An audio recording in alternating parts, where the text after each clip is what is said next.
FM. The night comes alive. বিশ্বাস করা না করাটা আপনার ব্যাপার।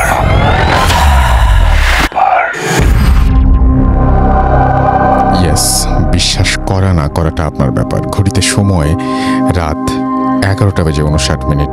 আমি রাস্তাল আছি সাথে, এবং আমার সাথে রয়েছেন মাসুম ভাই এবং আজকের অতিথিরা। আপনাদের সবাইকে স্বাগত জানাচ্ছি ভূত এফএমের বছরের প্রথম এপিসোডে। এবং লাস্ট ইয়ারে আমরা যে সমস্ত অতিথিরা এসেছিলেন তাদেরকে শুরুতেই ধন্যবাদ জানাতে চাই, এবং তাদের জন্যই একটা চমৎকার বছর আমরা পার করেছি। এবং আপনাদের কাছ থেকে অসংখ্য দারুণ ঘটনা পেয়েছি, সেই সাথে আপনাদের ফিডব্যাক আমাদের অনেক কাজে লেগেছে। এবং আপনারা ফেসবুকে যে ফিডব্যাকগুলো দেন সেই ফিডব্যাক অনুযায়ী আমরা আশা করি আরও সামনে এগিয়ে যেতে পারবো, এবং এই বছরে আরও ভালো করার প্রত্যাশা যদি আপনারা সাথে থাকেন। এবং আপনারা সাথে থাকবেন সেই বিশ্বাস নিয়েই প্রতি শুক্রবার রাত 11:59 এখানে হাজির হয়ে যাই। এবং গত বছরের যে সমস্ত গেস্টরা এখানে এসেছিলেন তাদেরকে নিয়ে ইমেইলে তো আপনারা লেখেন। আমি গত বছরে মনে হয় সবচেয়ে কম কমপ্লেন পেয়েছি যে তার মানে আপনাদের পছন্দ হয়েছে। তো সুতরাং আপনাদের সবাইকে প্রথমেই যেটা করতে চাই সেটা হচ্ছে ইংরেজি নববর্ষের শুভেচ্ছা জানাতে চাই, হ্যাপি নিউ ইয়ার। এবং প্রতিটা দিন অনেক অনেক সুন্দর কাটুক আপনার জীবনের, এবং প্রতিটা দিন আপনার নতুন যে বছর সেই বছর আপনার প্রতিটা দিনেই নতুন নতুন সম্ভাবনা নিয়ে আসুক, এবং আপনি সামনের দিকে এগিয়ে যান আরও বেশি। আর আপনার ব্যস্ত সময়ে আপনার প্রতিটি চলার পথে, এবং আপনি যখন একটু অন্যরকম কিছু ইচ্ছে করে তখন চলে আসতে পারেন ভূত এফএমে, যোগ দিতে পারেন আমাদের সাথে, এবং ভয় মিশ্রিত আনন্দ উপভোগ করতে পারেন আমাদের সাথেই। তো যাই হোক, আজকে প্ল্যান ছিল আসলে অনেকের ঘটনা শোনানোর, সেইটা সুযোগ কোনো কারণে হয়তো হচ্ছে না। বাট আজকে যিনি আছেন তিনি ইজ ভেরি স্পেশাল, অ্যান্ড আপনারা সবাই চেনেন তাকে। অ্যান্ড আপনাদের প্রচুর ইমেইল পেয়েছি তিনজন মানুষকে আনার ব্যাপারে। একটা হচ্ছে ডক্টর আলিফ, একটা হচ্ছেন আফনান ভাই, এবং আরেকটা হচ্ছেন বাবু ভাই। তো আমরা আজকে আফনান ভাইকে পেয়ে গেছি, এবং আফনান ভাই আমাদের সঙ্গে আছেন। তিনি কিছুক্ষণের মধ্যেই আপনাদের সাথে যোগ দিবেন, এবং তার দুটো ঘটনা তিনি শেয়ার করবেন। তার মধ্যে একটি ঘটনা তো একেবারেই গ্রামের ঘটনা। আর প্রথম ঘটনাটা শুনে আমি এত আজব ঘটনা আমি আসলেই এর আগে কখনো শুনেছি বলে আমার মনে পড়ে না, বা বহুদিন শুনিনি বলে আমার মনে হয়। তো দুটো ঘটনায় আপনারা অনেক উপভোগ করবেন সেটা আশা করব। এবং সেই সাথে আমাদের বেশ কিছু অডিও ক্লিপ জমে আছে, যে অডিও ক্লিপগুলো আমরা আজকে প্লে করতে চাই।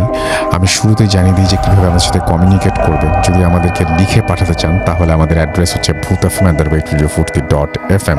স্পেলিংটি বলে দিচ্ছি, BHTFM@radioforti.fm। আপনার নাম, ঠিকানা এবং ফোন নাম্বার সহ আপনার জীবনে ঘটে যাওয়া সেরা ঘটনা লিখে পাঠিয়ে দিন আমাদের কাছে।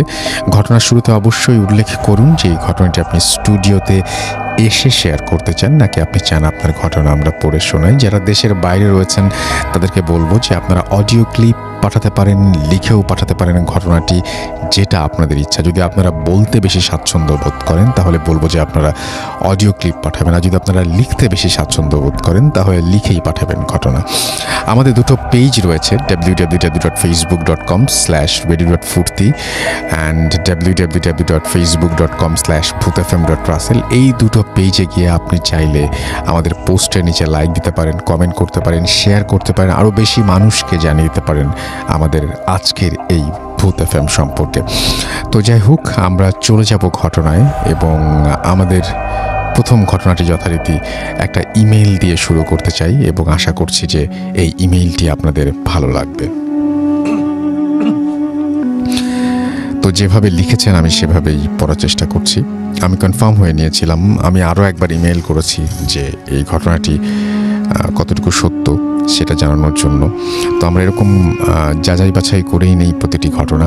তারপরে ওই যে শুরুতেই বললাম যে বিশ্বাস করা বা না করা কমপ্লিটলি আপনার ব্যাপার।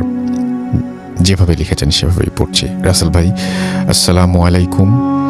আমি নাম প্রকাশ করতে ইচ্ছুক না। আমি রাব্বি, বাসা ঢাকার মগবাজারে। আমার ফোন নাম্বার, তারপরে তিনি ফোন নাম্বার দিয়েছেন। স্টুডিওতে এসে এক্সপিরিয়েন্স শেয়ার করার মতো সময় হবে না আমার, তাই অনুরোধ করছি ঘটনাটি পড়ে শোনানোর জন্য। আমার ঘটনাটি যদি ভালো লাগে পড়ে শোনাবেন। জেলা বরিশাল, বাকেরগঞ্জ থানাধীন কবাই ইউনিয়নের একটি গ্রাম শিয়ালখুনি। এই গ্রামের হাই স্কুলের আশেপাশেই একটা বড় গোষ্ঠী বা বাড়ি আছে। এরা আমার আত্মীয় হয় সম্পর্কে। তো আমার এক আত্মীয় বরিশালেই ছিলেন এবং আমরাও বরিশালেই ছিলাম। আমার এক আত্মীয় যেহেতু বরিশালে আছি, তিনি মারা যান কোনো কারণবশত, এবং যেহেতু বরিশালে আছি তার লাশ মানে সে হচ্ছে আত্মীয় হচ্ছে চাচা বা মামা, এরকম চাচা প্লাস মামা এরকম ব্র্যাকেটে লেখা। আজ থেকে 3-4 বছর আগে মারা যান। তখন কোনো কারণবশত আমি এবং আমার মা বরিশালেই ছিলাম। যেহেতু বরিশালেই আছি, তার লাশ না দেখতে গেলেই নয়। সামাজিকতা রক্ষার্থে আমি আর আমার মা সে বাড়িতে গিয়ে উপস্থিত হই। আমরা ছেলে ও পুরুষ মানুষ সবাই বাড়ির ভেতরের উঠোনেই বসেছিলাম, আর বাড়ির ভেতরে সব মহিলারা অবস্থান করছিল। তার লাশ বাড়ির বাইরে এনে উঠোনের এক কোণায় গোসল করানো হচ্ছে, খাটিয়া তৈরি হচ্ছে, কিন্তু তার পাশে আরও একটা খাটিয়া করা হচ্ছিল। আমি কিছুই বুঝছিলাম না। আর আমাদের বরিশালে খুব বেশি একটা যাওয়া হয় না বলেই সেখানকার কাউকে তেমনভাবে চিনি না, যদিও রক্তের আত্মীয়। এসব দেখে জিজ্ঞাসাও করতে পারিনি। কে কিভাবে ভেবে বসে কে জানে। পরক্ষণে ভেবেছিলাম কোনো মহিলাও মারা গিয়েছে হয়তো, যার জন্য লাশ বাইরে আননি, বাড়ির ভেতরেই লাশ রেখেছে। গ্রামের লোকজন আর আবার হাদিসের নিয়ম অনুযায়ী কাজ করে থাকে। পুরুষের লাশ তারপর তার স্ত্রী দেখে না, আবার স্ত্রী জাতির লাশ সব পুরুষ দেখতে পায় না। আমি সেই ভাবনা মাথায় নিয়েই বসেছিলাম, আর এটা ভাবাই স্বাভাবিক ছিল। এরপর লাশ প্রস্তুত হয়ে গেলে জোহরের আজান আমরা শুনতে পাই। সবাই নামাজ পড়ে এসে জানাজা পড়ার প্রস্তুতি নিচ্ছিল। আমি তখন নোটিস করি যে সেখানে মাত্র একটা লাশের জানাজার প্রস্তুতি চলছে। অন্য খাটিয়া কাফনের ওপর সেটার কি হলো মনে খটকা নিয়েই দাঁড়িয়েছিলাম। আমি জানাজা না পড়ে অন্য খাটিয়ার কাছে যাই, গিয়ে পর্যবেক্ষণ করতে থাকি। সবকিছুই সে বেশ স্বাভাবিক ছিল। ওইদিকে জানাজাও শেষ। জানাজা শেষে একটি মাত্র লাশের খাটিয়া নিয়ে সবার সাথে কবরস্থান পর্যন্ত যাই। গিয়ে দেখি কবরস্থানে পাশাপাশি দুটো কবর খোঁড়া। সেটা দেখে আমার কৌতূহলের মাত্রা তীব্র থেকে তীব্রতর হতে থাকে। কোনোভাবেই আমার মনের খুঁতখুঁতে ভাব দূর হচ্ছিল না। কৌতূহল আমাকে অনেকটাই অন্যমনস্ক করে দিয়েছে। কবর দেয়া হচ্ছিল তখন আমি শূন্য দৃষ্টিতে একটা কথাই ভেবে যাচ্ছিলাম, ওই খাটিয়াটা কিসের?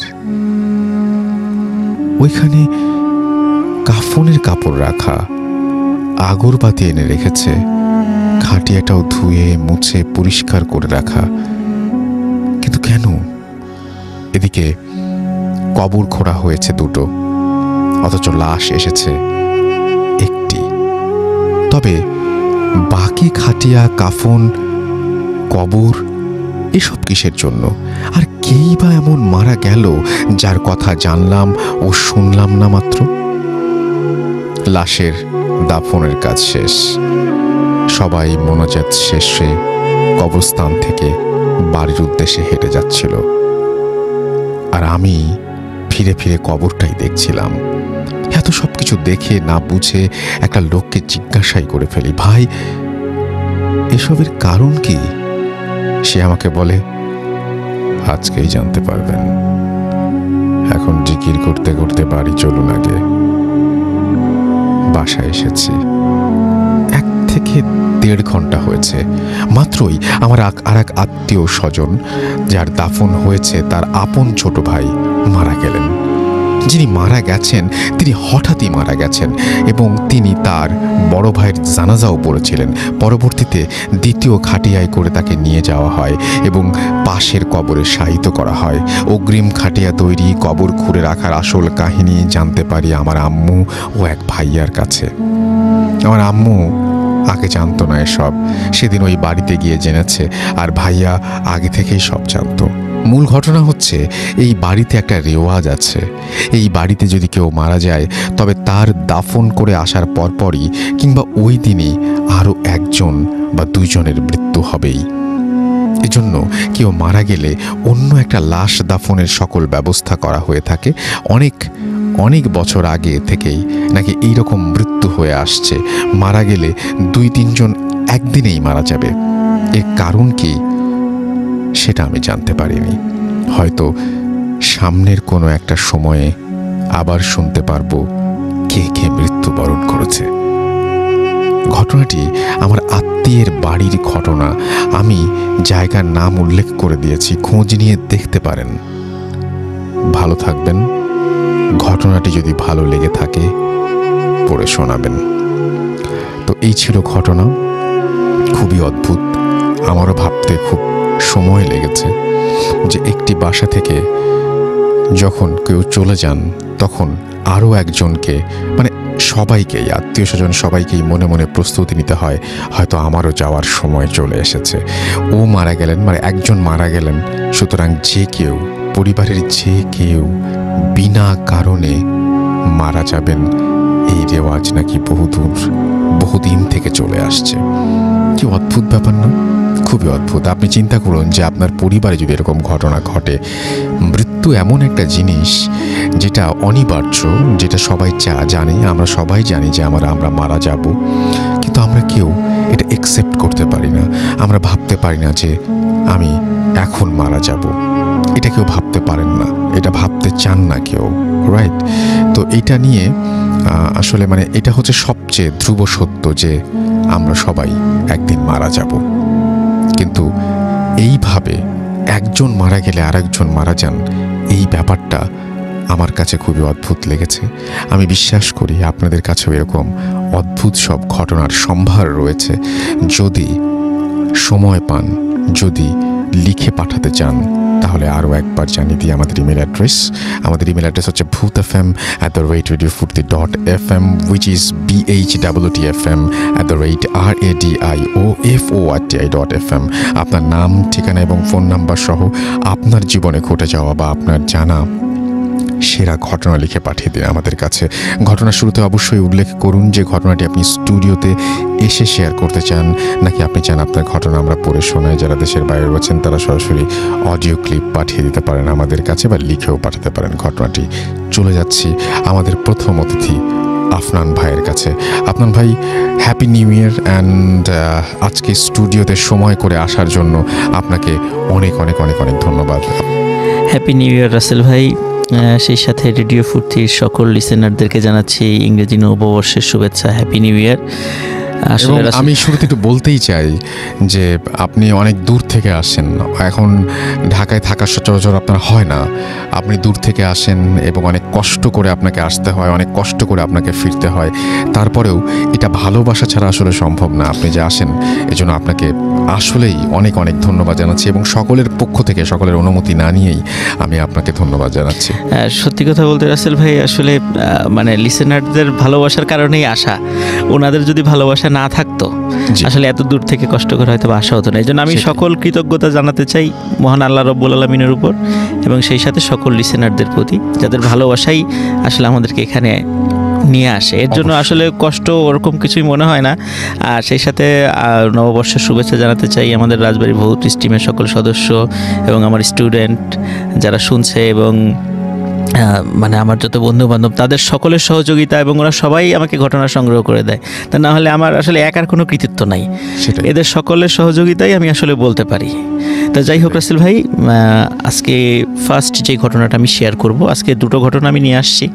তো দুটো ঘটনাই আমি রাজবাড়ির ঘটনা বলবো, আমার যে জেলা রাজবাড়ি। তো ফার্স্ট যেই ঘটনাটি আমি এখন শেয়ার করব, ঘটনাটির সময় ছিল 1992 সাল। এই ঘটনাটি তার সঙ্গে ঘটেছিল উনি সঙ্গত কারণে ওনার নামটি বলতে নিষেধ করেছেন, এই কারণে ওনার নামটি আমি বলছি না, অন্য সব কিছু আমি বলছি।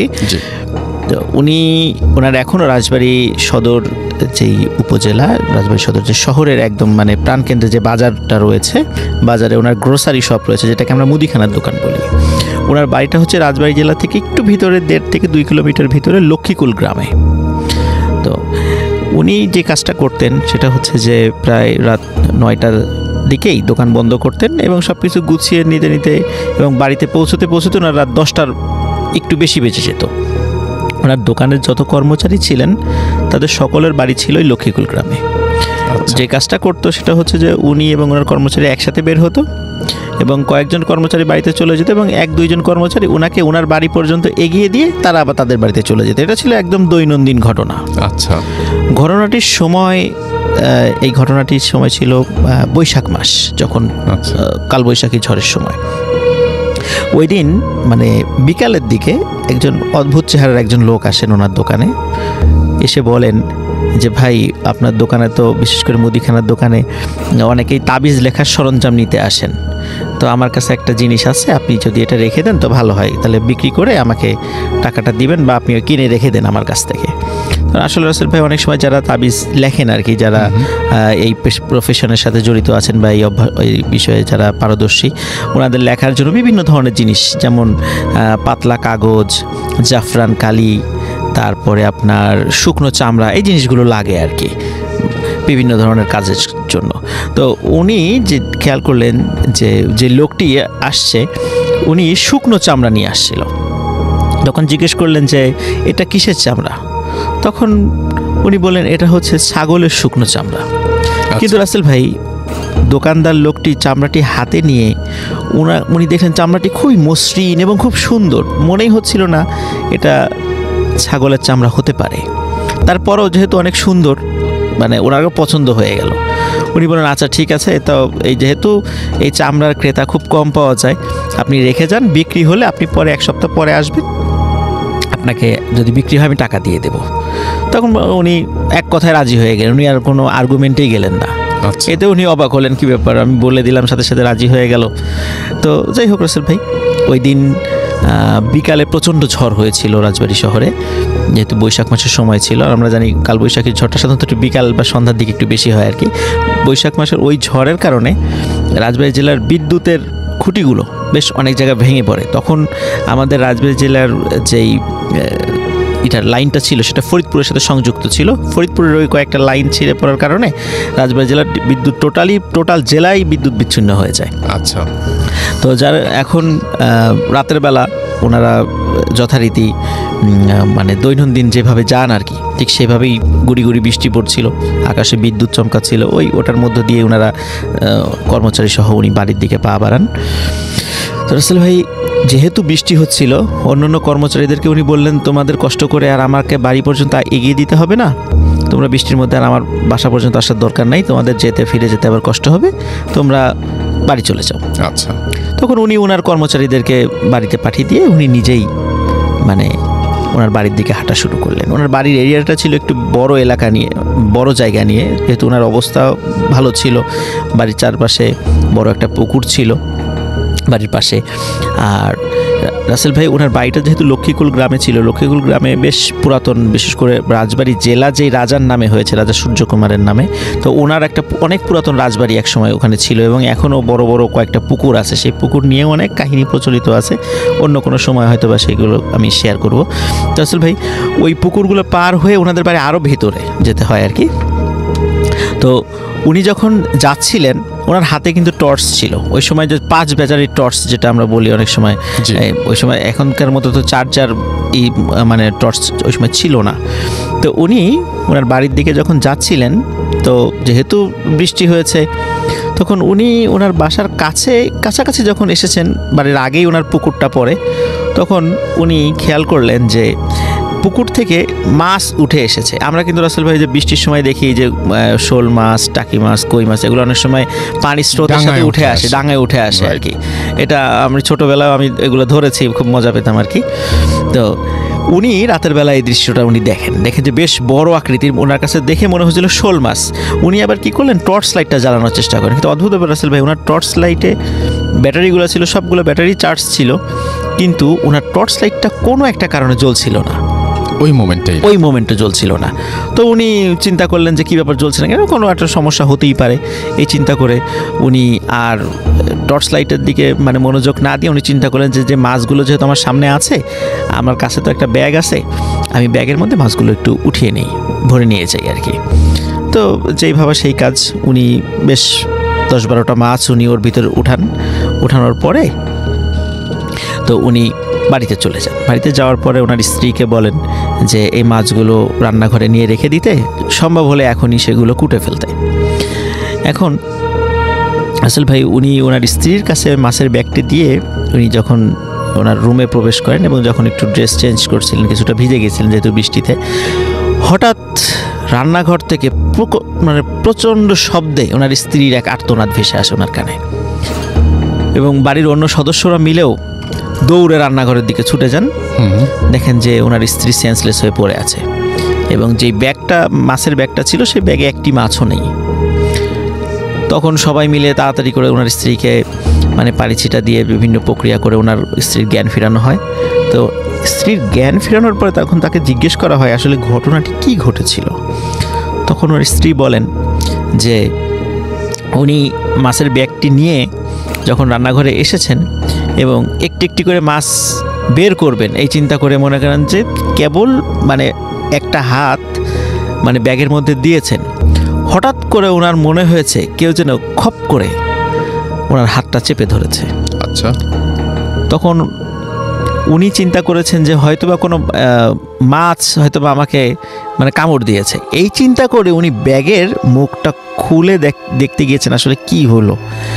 যখনই রাসেল ভাই উনি ব্যাগের মুখটি খুলেছেন, দেখে যে ওখানে একটি মাছও তো নাই, বরং সেখানে রয়েছে বাচ্চাদের মানে আঙ্গুলের মাথা থেকে শুরু করে কোনোই পর্যন্ত এই হাত, কাটা হাত, প্রায় 15-16টা কাটা হাত ওই ব্যাগের মধ্যে রয়েছে, এবং ওই একটা হাতই খপ করে ওনার হাতটা চেপে ধরেছে।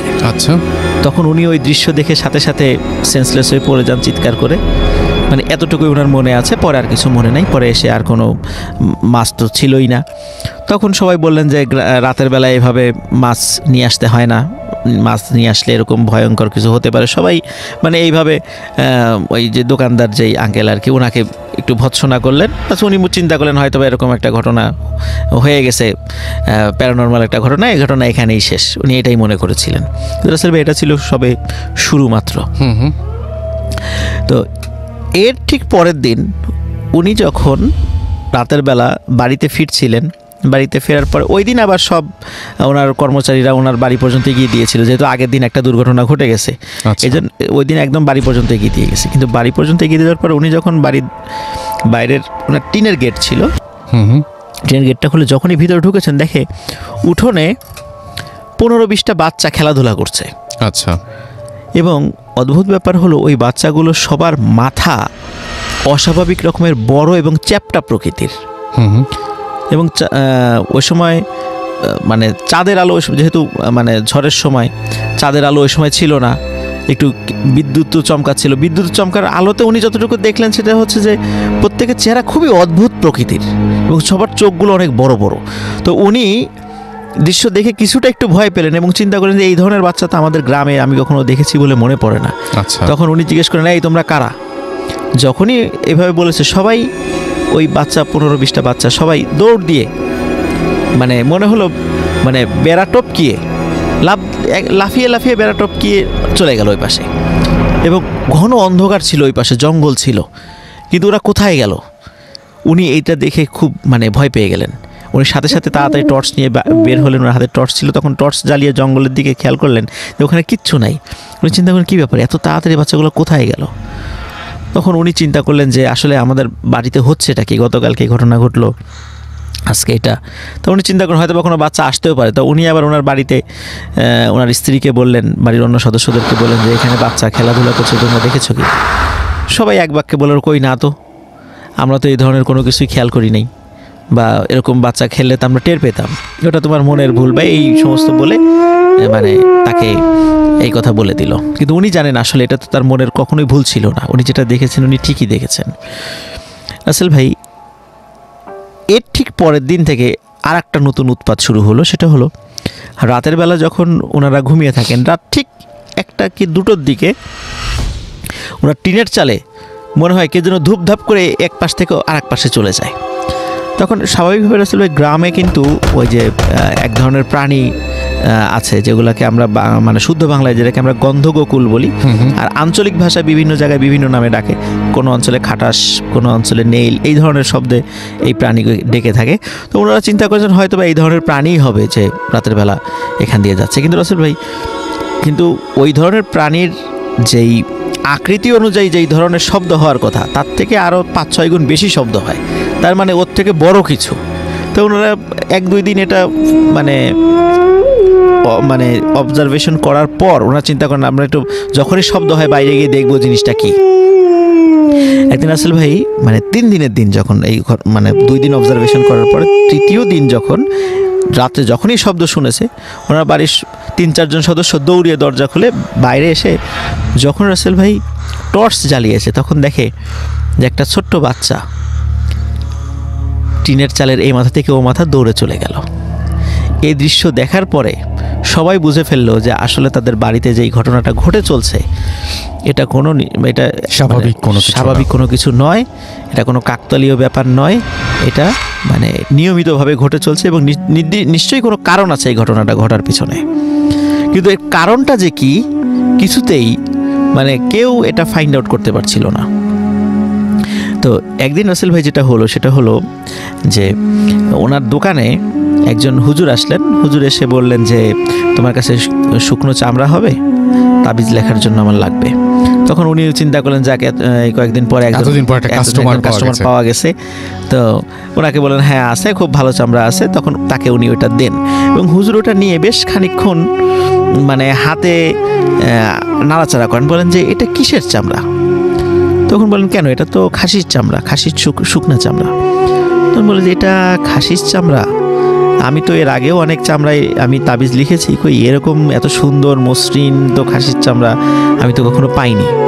তো যাই হোক তুমি এটা দিয়েছো, এটা খুবই ভালো হয়েছে, তো আমি এটা নিয়ে যাচ্ছি। তো ভালো মানে যেই দামই বলেছেন ওনার হুজুরের খুব পছন্দ হয় জিনিসটা, এই জন্য দাম নিয়ে উনি কোনো কার্পণ্য করেন নাই, দামটা দিয়ে উনি নিয়ে চলে গেছেন। আচ্ছা, কিন্তু রাসেল ভাই পরের দিন সকালবেলা ওই হুজুর হন্তদন্ত হয়ে ওনার দোকানে ফিরে আসছেন, বলছেন যে আচ্ছা সত্যি করে বলো তো এই চামড়া তুমি কোথায় পেয়েছো? তখন বলে যে কেন, এটা জেনে আপনার কি দরকার? কারণ না বলো, দরকার আছে, কারণ এটা নিয়ে আমার সাথে একটা ভয়ঙ্কর ঘটনা ঘটে গেছে। তখন বলে কি ঘটেছে? তখন বলে যে রাত্রে উনি যখন ওই চামড়ার উপরে মানে তাবিজ লেখা শুরু করেছেন, উনি মানে ফিল করছিলেন যে ওনার আশেপাশে মানে মনে হচ্ছে অনেক কেউ দৌড়াদৌড়ি করছে, ছোট বাচ্চা দৌড়ালে যেরকম শব্দ এরকম কেউ দৌড়াদৌড়ি করছে। তখন উনি চিন্তা করলেন যেহেতু উনি তাবিজ লেখেন, অনেক সময় জিন ভূত তাড়ান, এই জন্য হয়তো বা কোনো দুষ্ট জিন ওনাকে ডিস্টার্ব করছে, উনি এই চিন্তা করেন আর কি। এটা চিন্তা করে এমনি নর্মালি দোয়া পরে উনি ফু দেন। এখন এরপরে রাসেল ভাই মানে ওই হুজুর যখন তাবিজ লেখা চালিয়ে যাচ্ছিলেন, হঠাৎ করে ওনার ঘাড়ে মানে প্রচণ্ড একটা কামড় উনি অনুভব করেন, যে হঠাৎ করে ওনার ঘাড়ে প্রচণ্ড কামড়, এবং উনি ওই কামড়ের যন্ত্রণা সহ্য করতে না পেরে সেন্সলেস হয়ে পড়ে যান। পরবর্তী সময় ওনার যখন ঘুম ভাঙে তখন ওনার ঘাড়ে ওই যখন দাগটা উনি আয়নায় দেখেন এবং পরিবারের অন্য সদস্যরা যখন দেখেন তখন মনে হচ্ছিল ছোট বাচ্চা কামড় দিলে যেরকম দাগ হয়ে যায় ওই রকম ছোট দাঁতের কামড় সেগুলো। এবং এর কারণে উনি পরবর্তীতে হন্তদন্ত হয়ে ফিরে আসেন যে আমার কখনো এরকম ঘটনা ঘটে নাই, আজকে তোমার এই চামড়া লেখার সময় কেন এই ধরনের ঘটনাগুলো, সত্যি করে বলো চামড়া তুমি কোথায় পেয়েছো? তখন উনি বলেন যে সব খুলে বলেন যে এরকম একজন লোক আসছিল, উনি সেটা দিয়ে গেছেন, এর বাইরে আমি আর কোনো কিছু বলতে পারবো না, কিন্তু চামড়াটা রাখার পরে আমার ফ্যামিলিতেও এই ধরনের ঘটনা ঘটছিল।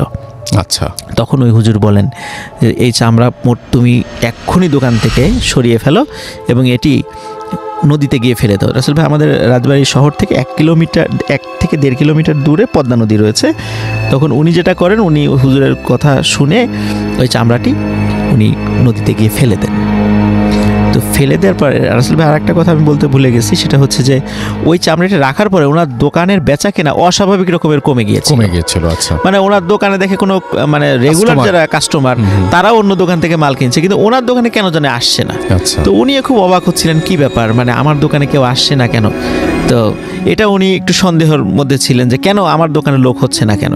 তো যাই হোক, রাসেল ভাই উনি যখন চামড়াটি ফেলে দিলেন, এরপর থেকে ওনার বাড়িতে এই যে এই চালের উপর যে শব্দ বা এই ধরনের কোনো প্যারানর্মাল বিষয়গুলো বন্ধ হয়ে যায়। তো উনি চিন্তা করেন যাক ঝামেলা গেছে, আপদ বিদায় হয়েছে।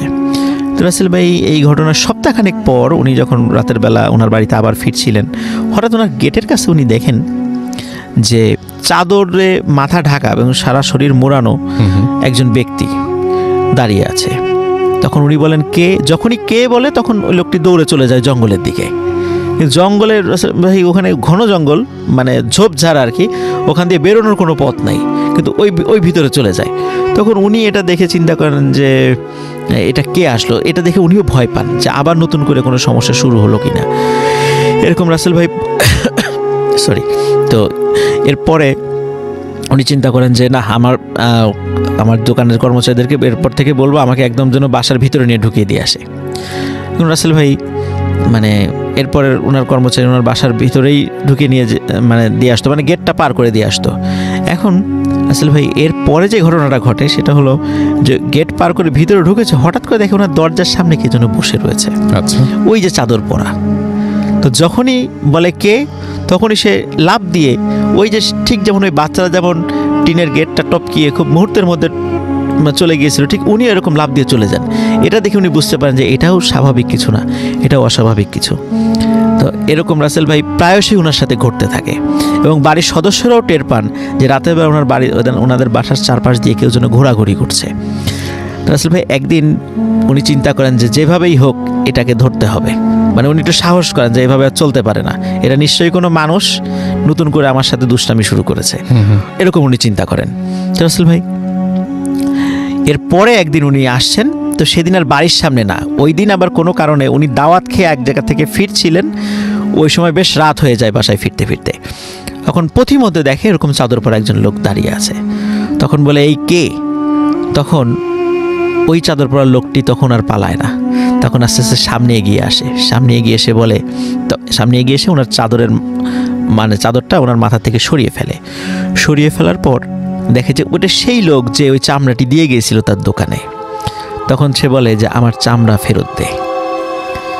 তখন বলে যে আমি চামড়া ফেলে দিয়েছি। তুই কেন ফেললি? আমার চামড়া ফেরত দিতে হবে। তখন বলে যে এটা কোনোভাবেই সম্ভব না, আমি নদীতে ফেলে দিয়েছি, বলে তোর অনেক ক্ষতি হবে। এটা বলেই রাসেল ভাই সে অদৃশ্য হয়ে যায়। তো ওই দিন রাত্রে রাসেল ভাই যে ওনার তো 3টা ছেলে সন্তান এবং 2টা কন্যা সন্তান ছিল, তো ওনার একটা সন্তান ঘুমের ভিতরেই মারা যায়। আচ্ছা, মানে কোনো তার শরীরে কোনো আঘাতের চিহ্ন ছিল না, কিচ্ছু ছিল না, ঘুমের ভিতরেই মারা যায়।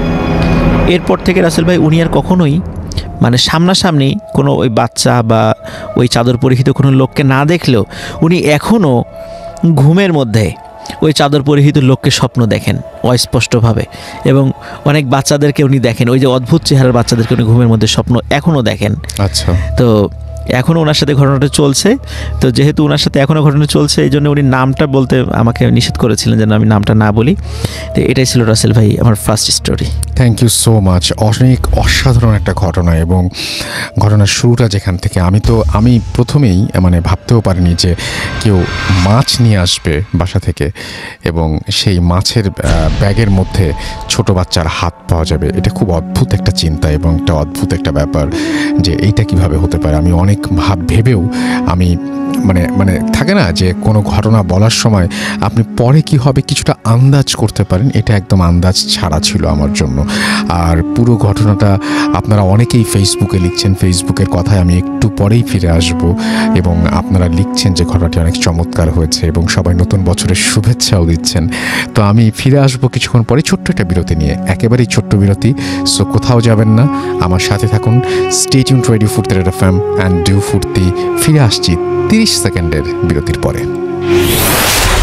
ফুর্তি অদ্ভুত একটা জায়গায় পথে নেমে কখনো দ্বিধায় পড়ে মন, কখনো কখনো আবার অনেক অপশন। যখন কোনো পথ থাকে না, নিজেই বানাও। স্টিয়ারিং তো তোমার হাতে।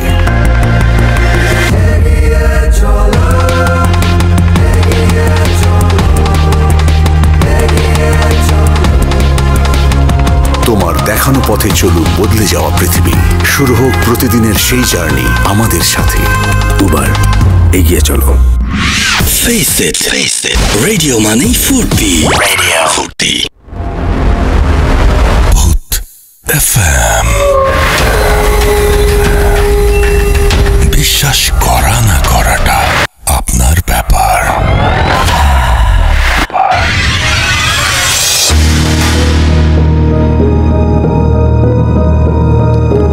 Welcome back.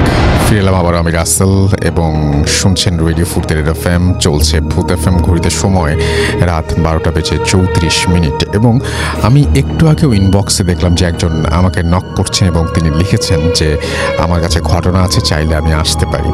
আমি একটু রিকোয়েস্ট করব যে আমাদের যে পেজটা রয়েছে সেই পেজ থেকেও কিন্তু ডিরেক্ট ইমেল করা যায়। একটা বাটনই আছে রাইট সাইডে দেখবেন ডান দিকে, এবং সেখানে লেখা আছে সেন্ড ইমেল। তো ওইখানে যে আপনি ইমেল সেন্ড করতে পারেন। ঠিক একইভাবে আমাদের জন্য ইমেইলে ঘটনা পাওয়াটা সবচেয়ে বেশি কনভিনিয়েন্ট এবং আমরা সবচেয়ে বেশি কানেক্টেড থাকি ইমেইলেই। সো আমি রিকোয়েস্ট করব, এটা আমার রিকোয়েস্ট, যে আপনারা যদি ঘটনা পাঠান তাহলে সেটা ইমেইলেই পাঠাবেন এবং আশা করব যে আপনাদের পাঠাতে তেমন কোনো সমস্যা হবে না। তো আমি দেখতে পাচ্ছি যে অনেকেই অলরেডি আমাকে লিখছেন, যেমন শাহিন আলম আমাদের লিখেছেন হ্যাপি নিউ ইয়ার ভূত FM, অ্যান্ড তিনি আমাদের সাথে আছেন। তানভীর তাহমিদ তিনি আমার সাথে লিখেছেন যে হ্যাপি নিউ ইয়ার রাসেল ভাইয়া, অ্যান্ড ভূত FM কমিউনিটিকেই তিনি জানিয়েছেন নতুন বছরের শুভেচ্ছা, এবং তিনি খুলনা থেকে শুনছেন এবং ভয় পাওয়ার জন্য তিনি ওয়েট করছেন। তার মানে বেশ আগে এই কমেন্টটি তিনি করেছিলেন। আমি দেখতে পাচ্ছি যে আমাদের এখানে সাব্বির আহমেদ আছেন, আমাদের সাথে আছেন দেখতে পাচ্ছি হোসাইন আহমেদ, এবং আমাদের সাথে আছেন দেখতে পাচ্ছি আরও অনেকেই। এবং রেডিও ফুর্তির পেজ, ভূত FM-এর পেজ, এই দুটো মিলিয়ে অসংখ্য মানুষ আজকে আমাদের এখানে যোগ দিয়েছেন এবং অসংখ্য মানুষ আমাদের সঙ্গে আছেন। পরিমল কুমার পল আমাদের সাথে আছেন। আমি পড়ছি আমাদের যে ভূত FM-এর পেজটা রয়েছে সেখান থেকে। হাসান আল ইমরান আমাদের সাথে আছেন। আমাদের সাথে আছেন শাহরিয়ার হাসান সাকিব, আছেন আমাদের সাথে মুশাইল আহমেদ, এবং তিনি জানিয়েছেন আই লাভ ভূত FM। আমাদের সঙ্গে আছেন তুষার সুফল, এবং তিনি লিখেছেন যে আই লাভ ভূত FM অলওয়েজ। সাথে আছে সন্দীপ ধারা আমাদের সাথে আছেন আই লাভ ভূত FM অলসো। আর আমাদের সাথে আছেন দেখতে পাচ্ছি নন্দিতা আফরোজ লায়লা, এবং তিনি রেডিও শো শুধুমাত্র ভূত FM-ই শোনেন এবং নিউ ইয়ারের শুভেচ্ছা জানিয়েছেন সবাইকে। এমডি ইয়াসিন হুসাইন আমাদের সঙ্গে আছেন। আমাদের সাথে আছেন এমডি সাব্বির হুসাইন, আমাদের সঙ্গে আছেন আনামুল হক, এবং তিনি চিটাগং থেকে শুনছেন। আমাদের সঙ্গে আছেন প্রদীপ কর্মকার, তিনি আছেন আমাদের সঙ্গে নতুন বছরের শুভেচ্ছা জানিয়েছেন। ইমরান হুসাইন ইমরান আমাদের সাথে আছেন। আমাদের সাথে আছেন শাহিম শেখ, আছেন আমাদের সাথে নির্ভয় আরডি নিড, এছাড়াও আছেন এমডি রেশাদ খান, এবং আফনান ভাইকে তিনি হ্যাপি নিউ ইয়ার জানিয়েছেন, অর্থাৎ নতুন বছরের শুভেচ্ছা জানিয়েছেন। আমাদের সঙ্গে রক রায়হান আছেন, এবং তিনি ভূত FM লিখেছেন যে আই লাভ ভূত FM জাস্ট আউসম।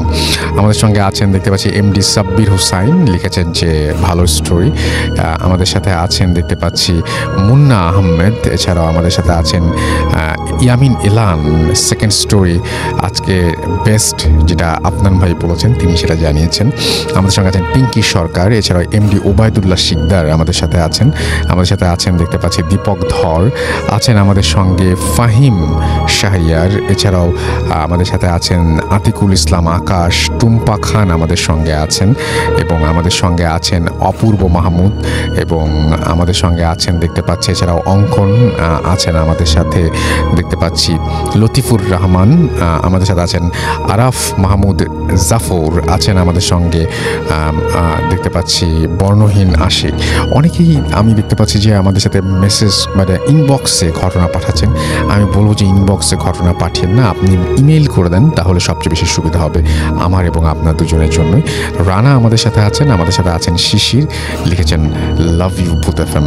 আমরা আরও আপনাদের কমেন্ট পড়ব। তামিম ইসলাম রোমান আমাদের সাথে আছেন, শাহরিয়ার সিফাত, শান্তির খোঁজে, নিশ্চুপ রাত্রি, মনির হুসাইন, হুসাইন, আরিফিন শুভ, গোবিন্দ আমাদের সাথে আছেন, আমাদের সাথে আছেন মানিক হুসাইন, এছাড়াও আছেন আমাদের সাথে পোপ চৌধুরী, আমাদের সাথে আছেন দেখতে হচ্ছে মোহাম্মদ মুস্তাফিজুর রহমান, আহমেদ কাইয়ুম, এমডি দিন ইসলাম, ফয়সাল সরকার, নীল আকাশ, এমডি নাজমুল হিমেল, হৃত্বিক চন্দ্র দে, আমাদের সঙ্গে আছেন আলামিন হুসেইন, এছাড়াও আমাদের সঙ্গে আছেন সাব্বির হুসাইন, আফরা ইবনাত আমাদের সাথে আছেন দেখতে পাচ্ছি, এছাড়াও আরিফুর রহমান আছেন আমাদের সঙ্গে দেখতে পাচ্ছি, আরও অনেকেই।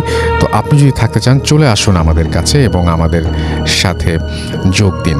আমি চলে যাব আমাদের দ্বিতীয় অতিথির কাছে এবং আমাদের দ্বিতীয় অতিথি এসছেন তিনি ঢাকা থেকেই এবং তার কাছে আমরা তার একটি ঘটনা শুনে আসব। আশা করছি যে এই ঘটনাটি আপনাদের ভালো লাগবে। চলুন শুনে আসি আমাদের দ্বিতীয় অতিথির ঘটনা। আপনার নামটা প্লিজ একটু বলবেন, কোথা থেকে এসছেন, তারপর আপনার ঘটনায় যাব। আসসালামু আলাইকুম রাসেল ভাই অ্যান্ড ডিয়ার লিসেনার্স, সবাইকে শুরুতেই ইংরেজি নতুন বর্ষের শুভেচ্ছা। Thank you. আমার নাম ইয়াসিন মাহমুদ সম্রাট, আমি এসেছি পুরান ঢাকা কলতাবাজার থেকে। তো ভাইয়া ঘটনায় চলে যাই প্লিজ। এই ঘটনাটা আমার একটা দুঃসম্পর্কের চাচ্চু সেলিম চাচ্চুর লাইফের ঘটনা। তো প্রথমে শুরু হয় তার ঘটনাটা প্রথমে শুরু হয় তার বিয়ের ঠিক 1 থেকে 2 মাস পরে সে চাচিকে বলতেছিল যে আমাদের এখানে রাতের বেলা তো নুপুর পরে হাঁটাহাঁটি করে, তুমি শুনলে ভয় পেও না। তো চাচি মনে করে হয়তো মজা করছে, ফান করছে, তো চাচু আর পরে কিছু বলে না। তো কয়েকদিন পরে চাচুর যে আব্বু মানে চাচির শ্বশুর, ওনার শরীর খারাপ হয় রাতের বেলা। তো রাত এখানে 3টা বাজে ওনার শ্বশুরের জন্য কিচেনে স্যালাইন বানানোর জন্য চাচি যায়, ঘরোয়া স্যালাইন। তো হঠাৎ করে চাচি শুনতে পায় দৌড়ে কে জানি পায়ের উপর পড়া সিঁড়ি দিয়ে আস্তে আস্তে উপরে উঠছে। আওয়াজটা খুবই স্পষ্ট ছিল। তো চাচি ভয় পেয়ে যায়, ভয় পেয়ে চাচুকে ঘুম থেকে উঠেন। তো চাচু আসার পরে চাচুকে বলা, দেখেন আপনি শুনতে পান নাকি? কিছুক্ষণ অপেক্ষা করার পর চাচু শুনতে পায় হ্যাঁ নুপুর পড়া কে যেন উপর থেকে আবার নিচে নামছে। তো চাচু আর দেখার মতো সাহস করে নাই, তো চাচিকে নিয়ে ভিতরে চলে যায় কিচেন থেকে। তখন চাচু চাচিকে বলে এটার শুরু হয় কবে থেকে। ঠিক তাদের বিয়ের কয়েক বছর আগে চাচুর বয়স যখন 14 কি 15, তখন চাচু শুয়ে আছে তার ঘরে। তার একটা অভ্যাস, সে জানালা খুলে ঘুমায়। আর তাদের জানালার পিছনে ছিল ঝোলপাড়, পুরান ঢাকাতে ঝোলপাড় বলে, মানে ড্রেনেজ, বড় ড্রেনেজ সাইডগুলো। তো হঠাৎ করে রাতের বেলা কে যেন চাচুর মানে খোলা জানালার মধ্যে ছোট ছোট ইট মারছে। তো চাচু যখন বলে আই কে, শব্দ করে বলে কে, কিছুক্ষণ বলার পরে 10 ইঞ্চির যে ইটাগুলো আছে না বড় ভাই রাসেল ভাইয়া, কেউ যদি 10 ইঞ্চির ইটা রাত 3টা 2:30 দিকে জানালার মধ্যে মানে কি পরিমাণ শব্দ হতে পারে, অনেক ধাম করে আওয়াজ হয়েছে। তখন তো চাচুর তখনও বুঝে নেই প্যারানর্মাল কিছু একটা। তো চাচু চিল্লাচিল্লি করে তো লাইট টাইট জ্বালার সাথে সাথে টর্চ লাইট জ্বালায় গলিতে মানে দেখে কিছুই নেই। তখন চাচুর মনে হয় না এটা তো সাধারণ ব্যাপার না। চাচু আর সাহস না দেখে জানলাটা লাগিয়ে আবার শুয়ে পড়ে। ঠিক কিছুক্ষণ পর লোহার রড দিয়ে কেউ যদি জানালার মধ্যে সজোরে বাড়ি মারে, যে আওয়াজটা হবে জানলার বাড়ি মারলো তার জানলায়, চাচু আর খুলে নেই। তার কয়েকদিন পরে রাত 3টা বাজে চাচুর ওয়াশরুমে যাওয়ার খুব প্রয়োজন হয়। তো চাচু ওয়াশরুমে যাবে, তো এত কষ্ট করে 2টা গেট না, তাদের ওয়াশরুমটা ছিল মানে 2টা গেট ক্রস করে যেতে হতো পুরানা বাড়ি। তো বলে ওই 2টা গেট ক্রস না করে দাদুর ঘুম না ভাঙায় ঝোলপাড়ের পাশে বসলেই এবারে ছোট কাজ ছিল। তো চাচু বসে ওয়াশরুমে কাজ করার জন্য। তো ঘুমের ঘোরেই সাইডে দেখে কি ঝোলপাড়ের সাইডে কি যেন একটা বসে আছে বউয়ের মতো। চাচু মনে করে ঘুমের ঘরে আছি কি না কি দেখছি। তো চোখ 2টা ডলা দিয়ে আবার যখন তাকায় তখন দেখে যে না, পুরা ঘুমটা দেয়া একটা নতুন বউয়ের মতোই বসে আছে। তখন চাচু বলে রাত 2টা 2:30 সময় তো ভালো জিনিস জেনের সামনে পাশে বসে থাকবে না। চাচু ওই অবস্থায় কোনো মতে আবার তার ঘরে দৌড় দেয়। তো এই জিনিসটা এখনও তাদের পিছা ছাড়ে নেই। কয়েকদিন আগে চাচুর যে ছোট ভাই ছিল, তো তাদের ওই বাসা পুরানা বাসা এখন ভেঙে 6 তলা করা হয়েছে। তো হঠাৎ করেই বাত ওয়াশরুমে যাবে, তো টাঙ্কিতে পানি নেই, তো ছোটো ভাইকে পাঠায় যা উপরে যা, 4তলা না 5তলায় সুইচ, টাঙ্কির সুইচটা ছেড়ে দেওয়া। তো সাডেন মানে আনফর্চুনেটলি 3তলার এই লাইট অফ ছিল, সিঁড়ি কোঠার 3তলার লাইট অফ। তো দেখে কি সিঁড়ির মাঝখানে পুরা মাথার সব চুল নামিয়ে কে যেন বসে আছে, আর অনেক মানে শ্বাস নিচ্ছে, জোরে জোরে শোনাই যাচ্ছিল। তো ও যে পিছিয়ে যাবে এই সুযোগটাও নেই, সামনে যাবে ওই সুযোগটাও নেই, জিনিসটা তার থেকে কিছুটা দূরে।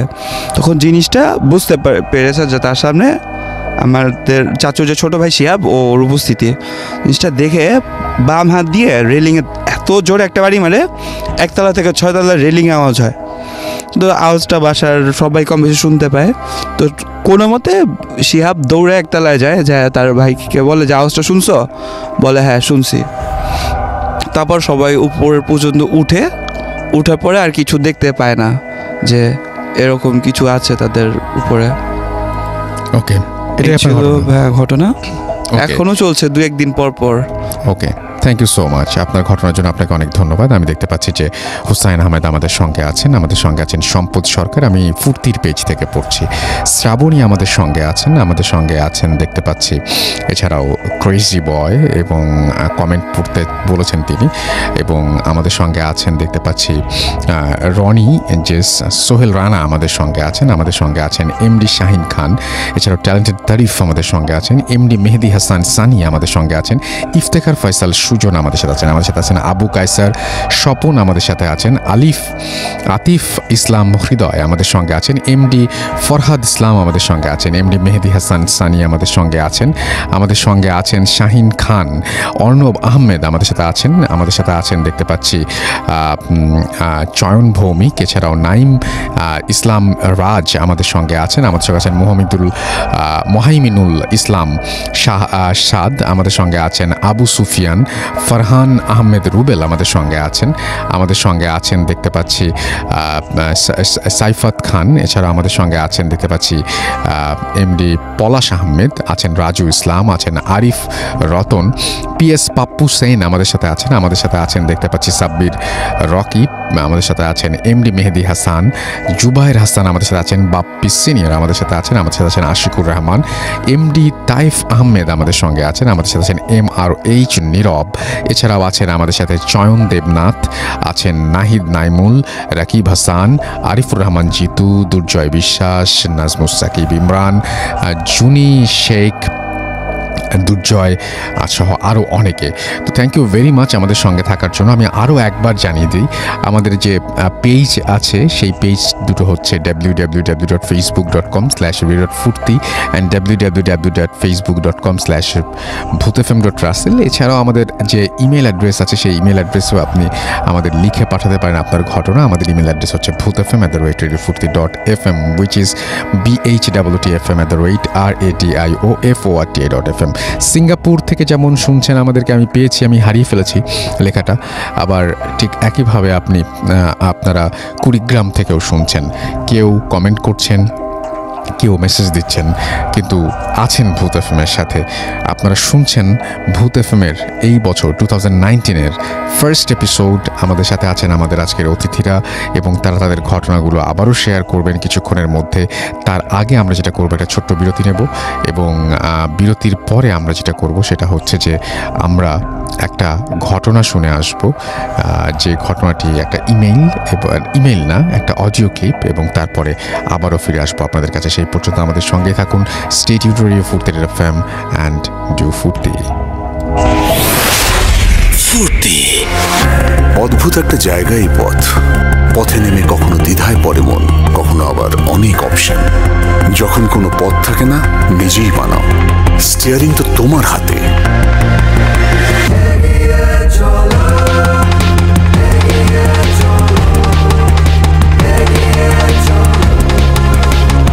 তোমার দেখানো পথে চলুক বদলে যাওয়া পৃথিবী। শুরু হোক প্রতিদিনের সেই জার্নি আমাদের সাথে। উবার, এগিয়ে চলো। Face it. Radio মানেই ফুর্তি। ভূত FM. The night comes alive. বিশ্বাস করা না করাটা আপনার ব্যাপার।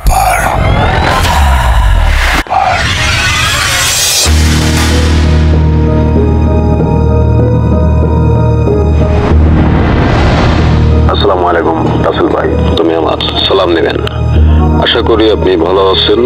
আমি লিটন খুলনা থেকে বলছি। আমি ইজিব্যাগ চালাই। তো আমার সাথে ঘটনাটি গত বছর ঘটে। গত বছর ডিসেম্বরে প্রায় রাত 8টার দিকে আমি খুলনা 250 বেডের সামনে একটা চার দোকানে চা খাচ্ছি। তা হঠাৎ একটা লোক আমার সামনে আসলো, এসে বললো, ভাই এই গাড়িটা কার? তো আমি বললাম, ভাই গাড়িটা আমার। তা লোকটা আমাকে বললো, ভাই রিজার্ভ যাবেন? তো আমি বললাম, ভাই কোথায় যাবেন? তা লোকটা আমাকে বললো, ভাই আমরা যাবো ফকিরহাট, আপনি যাবেন? তো আমি বললাম, যাবো ভাই। আপনি আপনারা অ্যাম্বুলেন্স রেখে অটোতে যাবেন, কি ব্যাপার? তা লোকটা আমাকে বললো যে, ভাই আমাদের একটু টাকা পয়সার সমস্যা, এই জন্য আর কি আমরা ইজি বাইকে যাবো। তো লোকটা আমাকে আরো একটা কথা বললো যে, ভাই আমরা একটা মরা লাশ নিয়ে যাবো, তা আপনি কি যাবেন? তা আমি এবার কি মনে করে লোকটাকে বললাম, হ্যাঁ ভাই যাবো। তো লোকটা আমাকে জিজ্ঞেস করলো, ভাই আপনি কত ভাড়া, আপনার গাড়ি ভাড়া কত? আমি বললাম যে, ভাই 2000 টাকা লাগে। তো লোকটা আমাকে বললো, না ভাই এত টাকা আমাদের কাছে নাই, আর আমরা এত টাকা দিতে পারবো না। তো আমি বললাম যে, ভাই কত টাকা দিতে পারবেন আপনি? তো লোকটা আমাকে বললো যে, ভাই আমরা 1000 টাকা হলে দিতে পারবো। তো আমি বললাম যে, হ্যাঁ ঠিক আছে। তো লোকটা আমাকে বললো, আচ্ছা ঠিক আছে, আপনার গাড়িটা নিয়ে আমাদের এই 250 ফিট ভিতরে আসুন, হাসপাতালের ভিতরে আসুন। তো আমি গেলাম, এবার তাদের উঠালাম গাড়িতে, লাশটা উঠালাম, এবার তাদের নিয়ে রওনা করলাম। আমি যে সময় রওনা দিয়েছি সে সময় আনুমানিক রাত 9টা বাজে। এবার তাদের নিয়ে যখন রওনা করলাম, তারা 2জন পুরুষ 2জন মহিলা।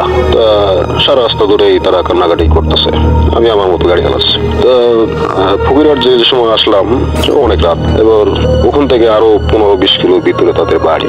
তা গেলাম, তাদের বাড়ি, এই তাদের লাশ নামালাম, তাদের লোকজন নামালাম, জিনিসপত্র নামালাম। এরপর লোকটা আমাকে গাড়ি ভাড়ার টাকা দিলে বললো যে, ভাই আপনার যদি রাস্তায় কোনো সমস্যা হয় তাহলে আপনি আমাদের বাড়িতে থেকে যান, কালকে সকালে যান। আমি বললাম যে, না ভাই আমার বাড়ি যেতে হবে, যত রাত হোক আমার বাসায় যেতে হবে। তো আমি গাড়ি নিয়ে আবার রওনা দিলাম। বেশ অনেক দূর চলে আসছি।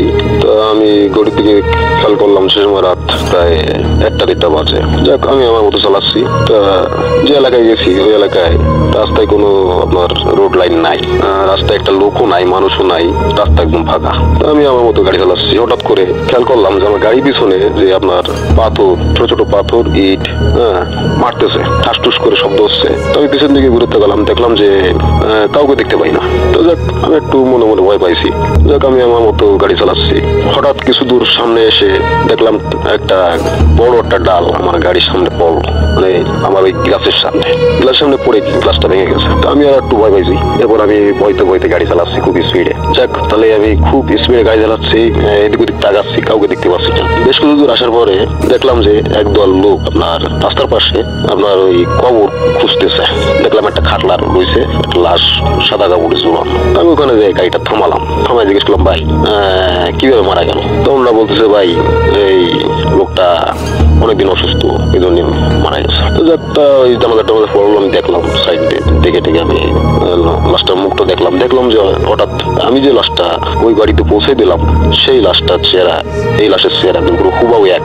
আমি একটা লোকে জিজ্ঞেস করলাম, ভাই এই লাশটার ঠিকানা কোথায়? তা বললো যে অমুক জায়গায়, মানে যে লাশটা আমি ওই ফকিরহাট পৌঁছাই দিয়েছি সেই একই ঠিকানা বলতেছে। আমি তাকে বললাম যে, ভাই এই লাশটা তো আমি এই ঘন্টা 2 আগে পৌঁছাই দিয়ে আইছি ওনাকে বাড়ি, আমার গাড়িতে। এখানে আসলো, আপনারা নিয়ে আসলেন কেমনে? তো ওরা বললো যে, ভাই মানে ওনারা সবাই আমার দিকে তাকায়, কেমন একটা অবাক চোখে তাকায় আছে আমার দিকে, এবং সবাই একে অপরের দিকে মানে কানে কানে কিরকম ফিসফিসে কথা বলছে, আমি শুনতে পাচ্ছি না। ঠিক আছে, যাক তা একটা লোক আমার পাশে আসলো, এসে বললো যে, ভাই এই রাস্তা আপনি যেতে পারবেন না, এই রাস্তায় সমস্যা, আপনি যাবেন কোথায়? আমি বললাম যে, ভাই আমি খুলনায় যাবো। তা লোকটা আমাকে বললো যে, ভাই আপনি খুলনা যদি যেতে চান তাহলে পাশের একটা রাস্তা আছে, এই রাস্তাটা আপনার খুব তাড়াতাড়ি যেতে পারবেন, এই রাস্তা ধরে চলে যান। আমি চিন্তা করলাম রাত তো অনেক হয়ে গেছে, তাহলে সহজ রাস্তা দিয়ে যাই, তাহলে আমার তো বাড়িতে যেতে হবে, তাড়াতাড়ি যেতে হবে। আমি সহজ রাস্তা ধরে গেলাম। হঠাৎ কিছু দূর আসার পরে আমার কি করে আমার লুকিং গ্লাসে চোখ চলে গেল। দেখলাম যে ওই যে লোকগুলো দেখলাম যে কবর খুঁজতেছে, ওই লোকগুলোই আমাকে লম্বা দা নিয়ে আমাকে দাবড়াচ্ছে। তো আমি খুব ভয় পেয়ে গেলাম, আমি খুব স্পিডে গাড়ি চালাচ্ছি। হঠাৎ করে আমার পিছের সাথে যেন একটা ঘায় লাগলো, আমি অজ্ঞান হয়ে গেলাম। পরের দিন আমি দেখলাম যে আমি একটা পারিবারিক কবরস্থানে শুয়ে আছি এবং আমার আগে বাড়িতে অনেক লোকজন দাঁড়িয়ে দাঁড়িয়ে আছে। তো সবাই আমাকে জিজ্ঞেস করলো যে বাবু কি হয়েছে তোমার? তো আমার রাত্রে যে ঘটনাটা থাকে তাদের সবাইকে বললাম। তারা সবাই বললো যে তুমি যেখানে শুয়ে আছো এখানে পারিবারিক একটা কবরখানা আছে, এবং রাত্রেবেলা আমাদের এখানে সন্ধ্যার পরে কেউ রাস্তায় হাঁটাচলা মানে কোনো জায়গায় যায় না, কারণ এখানে ওই পারিবারিক কবরখানা এছাড়া রাত্রেবেলা ওই বজ্জেন আছে, তারা এখানে ঘোরাফেরা করে। ওই সাধারণ মানুষ দেখলে ঠিক আছে অনেক ক্ষতি অথবা বিপদে ফেলায়, এই জন্য ভয়তো আমরা কেউ এই সন্ধ্যার পর আমরা কেউ বাইরে বেরোই না।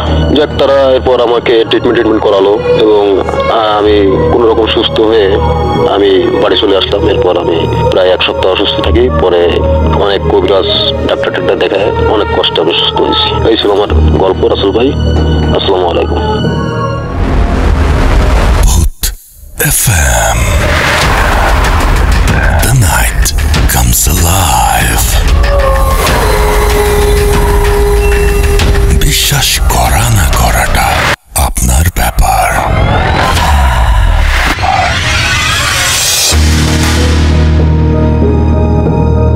ইয়েস, আমরাও তাই বলি যে বিশ্বাস করা না করাটা আপনার ব্যাপার। এবং ভূত এফএম মানেই অনেক অনেক আনন্দ, অনেক অনেক ভয় এবং অনেক অনেক উত্তেজনা। পুরোটা সপ্তাহ যেমন আপনারা অপেক্ষা করেন, ঠিক একইভাবে আমি নিজেও অপেক্ষা করি যে কিভাবে সাজাবো আজকের ভূত এফএম। তো যাই হোক, আজকের ভূত এফএম কেমন লাগছে অলরেডি আপনারা সেটা জানাচ্ছেন, এবং সেই সাথে আপনারা সবাই শুভেচ্ছাও জানাচ্ছেন নতুন বছরের। আশা করছি যে আমরা 2019 থেকে 2020 পর্যন্ত আমরা একটা চমৎকার বছর, আপনাদের আরও একটা চমৎকার বছর উপহার দিতে পারবো যদি আপনারা সাথে থাকেন। এবং সেজন্য চাই আপনাদের কাছ থেকে অনেক অনেক অনেক অনেক ঘটনা, এবং সেজন্য আরও একবার আপনাদের জানিয়ে দিতে চাই আমাদের ইমেল অ্যাড্রেসটা। আমাদের ইমেল অ্যাড্রেস হচ্ছে bhootfm@radiofurti.fm, which is bhootfm@radiofurti.fm। আপনার নাম, ঠিকানা এবং ফোন নাম্বার সহ আপনার জীবনে ঘটে যাওয়া বা আপনার জানা সেরা ঘটনা লিখে পাঠিয়ে দিন আমাদের কাছে। ঘটনার শুরুতে অবশ্যই উল্লেখ করুন যে ঘটনাটি আপনি স্টুডিওতে এসে শেয়ার করতে চান, নাকি আপনি চান আপনার ঘটনা আমরা পড়ে শোনাই। যারা দেশের বাইরে রয়েছেন তারা সরাসরি অডিও ক্লিপ পাঠিয়ে দিতে পারেন বা লিখেও পাঠাতে পারেন ঘটনাটি।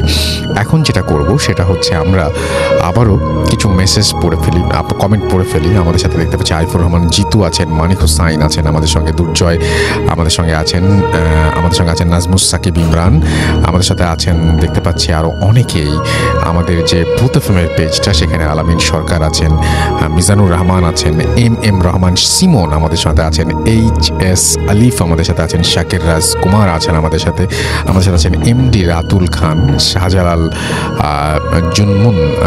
জুন্নুন আমাদের সঙ্গে আছেন। এবং আজকে সবাই স্টোরির প্রশংসা করছেন এবং ক্রেডিটটা আসলে আমি একেবারেই আফরান ভাইকে না দিয়ে পারছি না। তিনি চমৎকার স্টোরি নিয়ে এসছেন এবং সেকেন্ড যে স্টোরিটা, সেই স্টোরিটাও আশা করছি আপনাদের ভালো লাগবে। চলুন শুনে আসি আফরান ভাইয়ের কাছ থেকে আফরান ভাইয়ের সেকেন্ড স্টোরি। আফরান ভাই। থ্যাংক ইউ রাসেল ভাই আমাকে আবার সুযোগ দেওয়ার জন্য। আসলে আবারও রাসেল ভাই বলছি যে আসলে আমার কিছুই কোনো ক্রেডিট নাই, সকল ক্রেডিট যারা সংগ্রহ করে দেন তাদেরকে। আমি হয়তো বা খুব কমই পরিশ্রম করি, ওরা আসলে পর্দার অন্তরালেই থেকে যায়, এই জন্য সকল ধন্যবাদটুকু ওদেরই প্রাপ্য। এবং আপনি আমাকে সুযোগ দেন আসার জন্য, এই জন্য আপনাকে স্পেশালি থ্যাঙ্কস। রাসেল ভাই, এখন যে ঘটনাটা আমি শেয়ার করব এটা আমাদের রাজবাড়ী জেলার কালুখালী অঞ্চলের ঘটনা। এটা তো ঘটনাটি রাসেল ভাই, মূল ঘটনায় যাওয়ার আগে আমি কয়েকটা বিষয় বলবো। সেটা হচ্ছে যে কালুখালী যে অঞ্চলটা, এটা একটা সময় খুবই ব্যাকওয়ার্ড একটা এলাকা ছিল। বর্তমানে কালুখালী রাজবাড়ির উপজেলা একটি, কিন্তু এটা রাজবাড়ির মানে হওয়া সর্বশেষ উপজেলা কালুখালী, এবং সবচেয়ে ছোট একটি উপজেলা। কালুখালীতে অসংখ্য মানে ঝোপঝাড় জঙ্গল আছে এবং অনেক ভয়ঙ্কর ঘটনা ওই এলাকাগুলোতে ঘটে। আমি এর আগেও বেশ কয়েকটা জায়গায় নিজে দেখে এসেছি এবং আমি কয়েকটা ঘটনা শেয়ারও করেছি।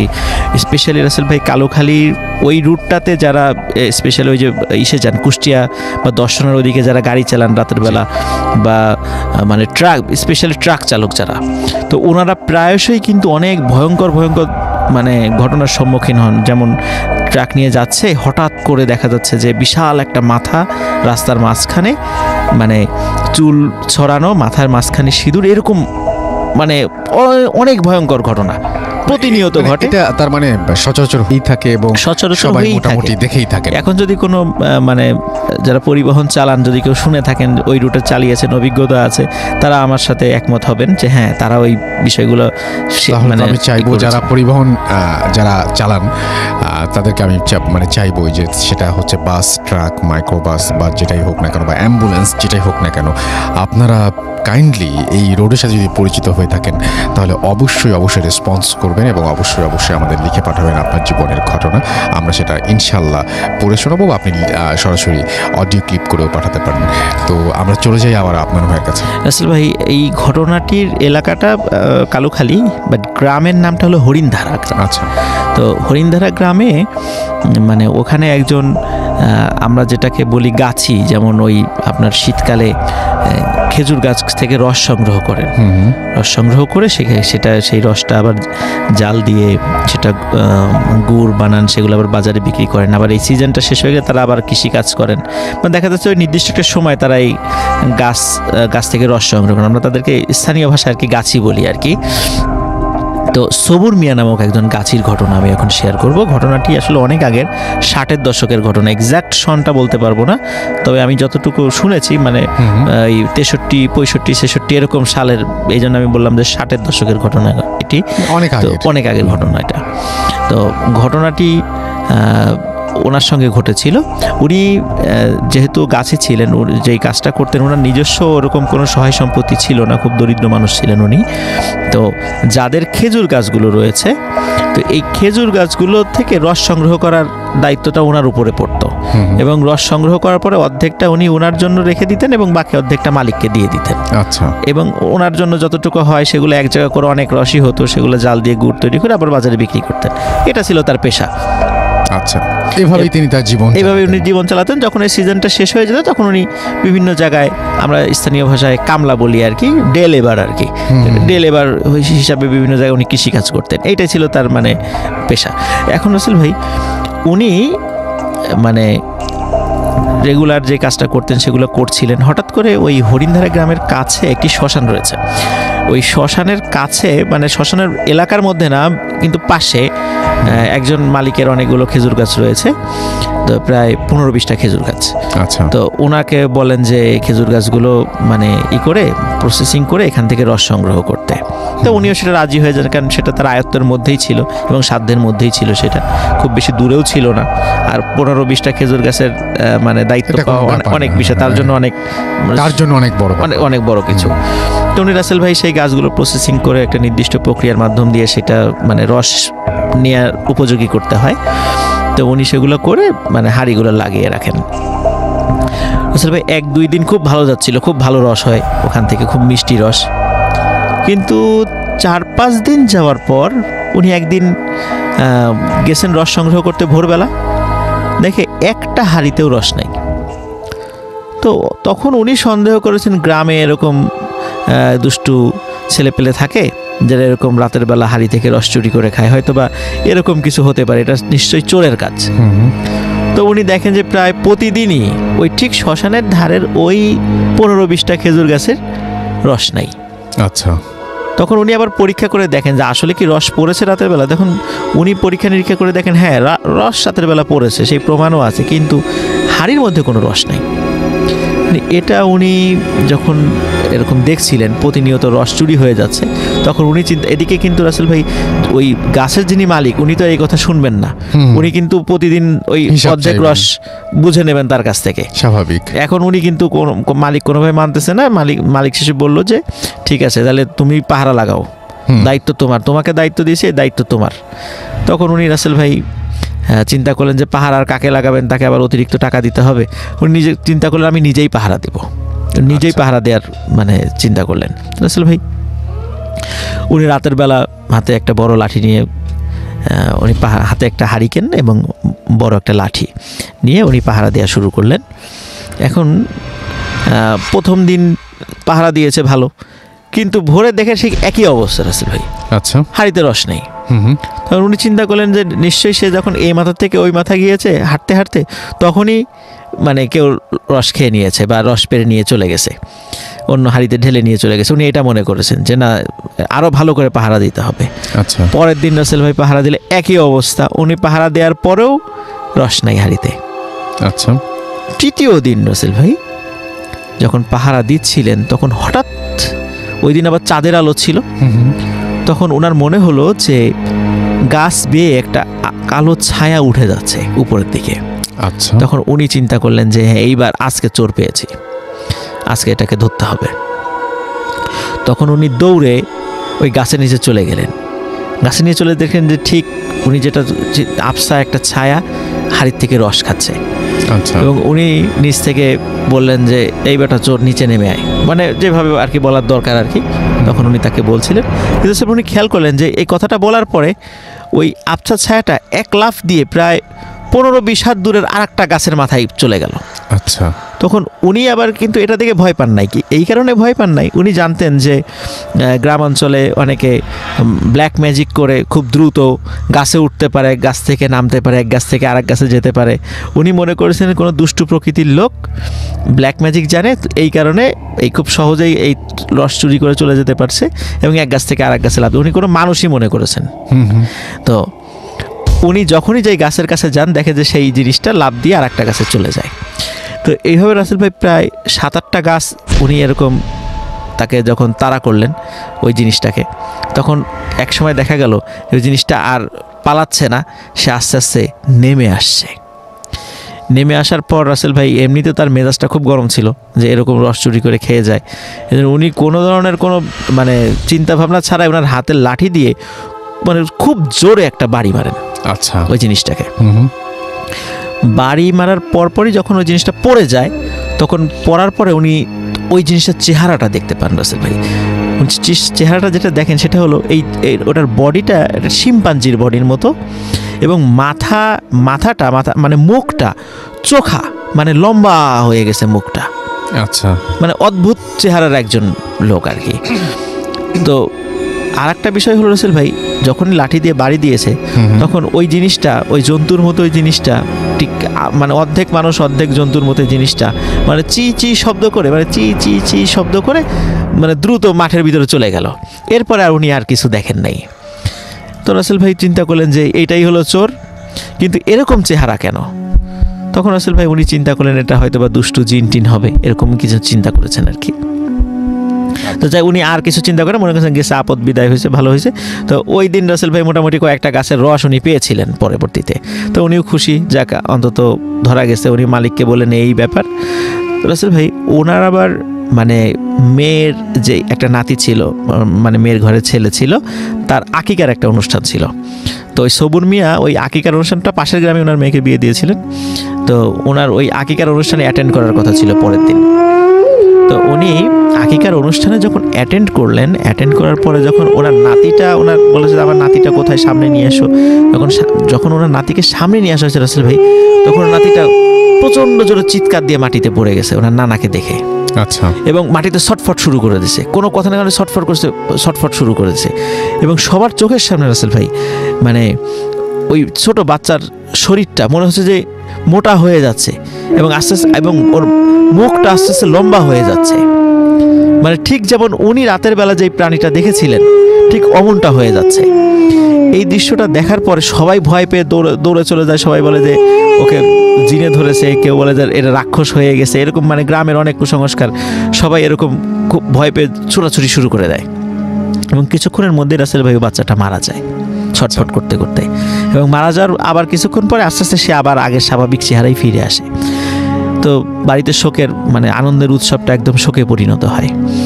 কিন্তু সবাই বিভিন্নভাবে অনেক কুসংস্কারমূলক কথা বললেও আসলে রাসেল ভাই সবুর মিয়া বুঝতে পেরেছিলেন আসলে ঘটনাটা কি হচ্ছে, যে উনি রাতের বেলা ওই প্রাণীটাকে আঘাত করেছিলেন, এই কারণে হয়তো এই ঘটনাগুলো ঘটছে। তখন উনি কাউকে কিছু বলেন নাই, উনি বাড়িতে চলে যান। বাড়িতে চলে যাওয়ার পর রাসেল ভাই এরপরে সবুর মিয়ার সাথে ঘটনাটা ঘটা শুরু হয়। সেটা হলো যখনই রাত হয়ে যেত, সবুর মিয়ার সামনে যেই আসতো, সবুর মিয়া তাকে দেখতো যে ওই শিম্পাঞ্জির দেহের মতো ওই ব্যক্তির মুখটা ওরকম লম্বা, এরকম দেখতো উনি। এরকম দেখে চিৎকার চেঁচামেচি করতো যে এই তুই আমার সামনে থেকে সরে যা এরকম, এবং খুব ভয় পেত। একটা মানুষের সামনে যখন উনি এরকম আচরণ করতো তখন সবাই নিজে খুব বিব্রত হতো এবং বিরক্ত হতো।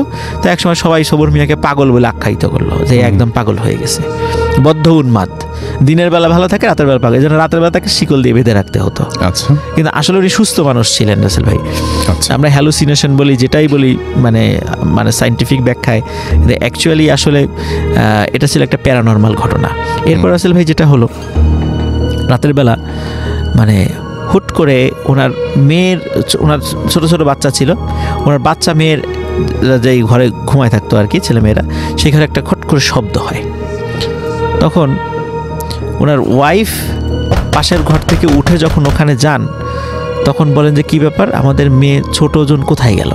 দরজা তো বন্ধ, ওয়াশরুমও তো বাইরে, যদি বাইরেও যায় তা তো ওয়াশরুম, আর ছোটো মানুষ বাইরে গিয়ে তো ডাক দিয়ে যাবে, একা তো যাওয়ার সাহসই নেই, তারপর দরজা বন্ধর সাথে সে কোথায় গেল? তখন রাসেল ভাই, এখন সবুর মিয়া তো শিকল দিয়ে বেঁধে রাখা হয়েছে, তখন তার শিকলটা খুলে দেখা, বলে যে তাড়াতাড়ি তুমি খোঁজো এখন তোমার মেয়েকে। তখন রাসেল ভাই ওনারা হাজব্যান্ড ওয়াইফ মিলে এবং সব গ্রামের অন্য লোকদেরকে ডাকে এবং ডেকে খোঁজা শুরু করে যে কোথায় আছে। রাসেল ভাই শেষ পর্যন্ত ওনার মেয়ের দেহটা ওই যে শ্মশানের পাশে যে খেজুর গাছ ছিল, সেই খেজুর গাছের উপর রক্তাক্ত অবস্থায় পাওয়া যায়, মানে ওনার মেয়েকে মানে মেরে ফেলেছে আর কি। তো রাসেল ভাই এই যখন উনিও এরকম উন্মাদ অবস্থা, এই ঘটনার সলিউশনটা যেভাবে আমি সেখানে যাচ্ছি, সেটা হচ্ছে যে আমাদের ওই কালুখালী বা আমাদের রাজবাড়ী অঞ্চলে বেশ ওই সময়টাতে এবং এখনও একটা মানে পীরের একটা মানে অনেক ভক্ত আছেন, মানে হক্কানি পীরের ভক্ত আছেন আর কি। তো ওই সময় আরও অনেক বেশি ছিল আর কি। তখন ওই বুজুর্গ ব্যক্তি যখন ওই এলাকায় আসার পরে ওই সবুর মিয়াকে শিকল দিয়ে বেঁধে তার সামনে নিয়ে যাওয়া হয়। তখন আচ্ছা, সবুর মিয়াকে দেখেই উনি বলেন যে বাবা, রাতের বেলা এরকম কোনো জিনিস দেখলে হঠাৎ করে আঘাত করতে হয় না। এবং রাসেল ভাই এখানে একটা বিষয় বলে রাখা ভালো, যে আমাদের হাদিসেও কিন্তু আছে যে রাতের বেলা যদি আমাদের সামনে বা দিনের বেলাতেও যদি আমাদের অস্বাভাবিক যদি কোনো প্রাণী আমাদের সামনে আসে, প্রথমে আগে বলতে হবে যে তুমি যদি জিন হয়ে থাকো তাহলে তুমি চলে যাও। এরকম 3 বার বলার পরে যদি সেটা না যায়, বুঝতে হবে যে সেটা প্রাণী, সে যদি ক্ষতিকারক হয় তাহলে তাকে আঘাত করা যাবে। এবং সে যদি 3 বার বলার পর যদি সে চলে যায়, তাহলে তাকে আর কোনো আঘাত করা যাবে না। আচ্ছা, আসলে ভাই সবুর মিয়া কিন্তু এই ধরনের কোনো কথা না বলে উনি কিন্তু তাকে গালিগালাজ করে, এবং একটা সময় তাকে সে যখন গাছ থেকে নেমে আসার পরে সে কিন্তু আঘাত করেছিল, এবং আঘাতের প্রতিশোধ হিসাবেই কিন্তু এই ঘটনাগুলো ঘটেছিল। তো এই জন্য রাসেল ভাই রাতের বেলা চলার সময় কিন্তু আমরা এই ধরনের ঘটনার সম্মুখীন হতেই পারি, কিন্তু খুব সতর্কতার সাথে আমাদেরকে বিষয়গুলো হ্যান্ডেল করতে হবে। রাসেল ভাই তারপরে ওই বুজুর্গ ব্যক্তির দোয়ার বরকতে সবুর মিয়া সুস্থ হয়েছিলেন, উনি অনেক দিন বেঁচে ছিলেন, ওনার নাতিপুতিরা এখনো জীবিত আছেন। তো এইটাই ছিল রাসেল ভাই ঘটনা। Thank you so much Afran ভাই, অনেক অনেক ধন্যবাদ আপনাকে এবং আপনার রাজবাড়ির সমস্ত যে ভৌতিক টিম আছে তাদের সবাইকে অনেক অনেক ধন্যবাদ। তারা এত কষ্ট করে ঘটনা সংগ্রহ করেন আপনার জন্য, এবং সেগুলো আপনি ভূত এফএম এসে আমাদের সাথে শেয়ার করেন। পুরো ব্যাপারটাই একদম অন্যরকম, এবং অনেক অনেক শুভকামনা থাকলো নতুন বছরে আপনারা সবাই অনেক ভালো থাকেন, সেটাই প্রত্যাশা করব। এখন যেটা করব, আরও একটা ঘটনায় চলে যাব, এবং এটি একটা ইমেইল, যে ইমেইলটা আমি আপনাদের পড়ে শোনাতে চাই, এবং আশা করছি যে ইমেইলটা আপনাদের ভালো লাগবে। চেষ্টা করছি পড়ে শোনানোর মতো, যেভাবে লিখেছেন ঠিক সেভাবেই। আসসালামু আলাইকুম ওয়া রাহমাতুল্লাহি ওয়া বারাকাতু। রাসেল ভাইয়া, আপনি সর্বদা ভালোর দলে, তাই আর জিজ্ঞেস করলাম না কেমন আছেন। আমি ব্যক্তিগত কারণে আমার নাম গোপন রাখার অনুরোধ করছি। আমি থাকি ফার্মগেট, ঢাকা। স্টুডিওতে আসা আমার পক্ষে সম্ভব না, তাই অনুরোধ করছি ঘটনাটি আপনি পড়ে শোনালে খুশি হব। আমি ভূত এফএমের একজন নিয়মিত শ্রোতা। এই প্রথমবার লিখছি, তাই ভুল হলে ক্ষমার দৃষ্টিতে দেখবেন। ঘটনাটি ঘটে আমার চাচাতো বোনের সাথে, আমি তার মতো করেই বলছি। সাল 2012, মাস জুলাই, দিনটি ছিল রবিবার। আমি আর আমার হাজব্যান্ড ঢাকার একটি ব্যস্ততম স্থানে একটি বিল্ডিংয়ে নতুন শিফট হই। সঙ্গত কারণে নাম উল্লেখ করলাম না। আমার হাজব্যান্ড মুকিত একটি প্রাইভেট কোম্পানিতে জব করায় তাকে প্রায়শই রাতে লেট করে বাসায় ফিরতে হতো। সেদিনও তার অফিসে কাজের চাপ থাকায় সে অফিসে যায়। আমি আর আমার ছোট ভাই বাসায় সারাদিন নিজেরাই সব গুছানো শুরু করি। আমাদের একটি বেডরুম, সাথে বারান্দা, তার পাশে কিচেন রুম, আর কিচেনের পাশে ডাইনিং রুম ছিল। আর মেইন ডোর থেকে ঢুকেই হলো হল রুম বা ওপেন স্পেস। বিল্ডিংয়ের আশেপাশে অনেক বিল্ডিং আছে, কিন্তু একটি বিল্ডিং আন্ডার কনস্ট্রাকশন। তবে সেখানে কোনো কাজ চলছে না। সেটি আমার বেডরুমের পাশে। নতুন বাসায় উঠে সব ঠিকঠাক করতে করতে ক্লান্ত আমি সোফাতেই শুয়ে ঘুমিয়ে পড়লাম। হঠাৎ একটা শব্দে আমার ঘুম ভেঙে যায়। চোখ খুলে দেখি চারিদিক অন্ধকার। বুঝলাম কারেন্ট চলে গেছে, কিন্তু শব্দ এখনো আছে, এতটা তীব্র যে আমি ফোনের আলো জ্বেলেই খুঁজতে শুরু করলাম এর উৎস। কেউ চাপা স্বরে গোঙালে যেমন আওয়াজ হয়, আওয়াজটা অনেকটা সেরকম। অন্ধকার হাতড়ে হাতড়ে আমার বেডরুমে গিয়ে উঠলাম। রুমের এক প্রান্তে কেউ একজন দাঁড়িয়ে আছে। ভাবলাম আমার ভাই। বললাম, কিরে তুই এই অন্ধকারে কি করছিস? ও কোনো উত্তর দিল না। আমি ওর কাছে যাব, তখনই ডোরবেলের শব্দ পেয়ে আমি মেইন ডোর খুলতে চলে গেলাম। দেখি আমার হাজব্যান্ড এসেছে। এরপর চার্জার লাইট নিয়ে আমি আমার রুমে যাই। দেখি কেউ নেই। আমার হাজব্যান্ড আর আমার ভাই রিয়াদের সাথে অন্য রুমে কথা বলছে শুনতে পেলাম। ভাবলাম আমি দরজা খোলার ফাঁকে রিয়াদ অন্য রুমে চলে গেছে, কিন্তু তাহলে তো আমার সামনে থেকে যেতে হতো। যাই হোক, আমি কিছু না ভেবে মুকিতকে বাইরে থেকে খাবার নিয়ে এসেছে, তা আমরা তিনজন খেয়ে ঘুমোতে গেলাম যার যার রুমে। সকালে উঠে দেখলাম কিচেনে গত রাতের মুরগির মাংসের সব হাড়গুলো ছড়িয়ে ছিটিয়ে আছে। আমি দেখে অবাক হলাম, কারণ 5 তলায় থাকি, এখানে কোনো বিড়াল সাধারণত আসবে না। আমি কাউকে কিছু বললাম না। আসল ঘটনা ঘটলো সেদিন সন্ধ্যায়। আমি কিচেনে রান্না করছিলাম, ঠিক তখন একটি কান্নার আওয়াজ পেলাম। আমার বেডরুমের দিকে যাই, গিয়ে দেখি পর্দার অর্ধ নির্মাণরত বিল্ডিংয়ের 6 তলায় আবছা অন্ধকারে কেউ দাঁড়িয়ে আছে। আর কিচেনে চলে গেলাম। আর তার একটু পরে আমার বেডরুম থেকে কড়মড় শব্দ।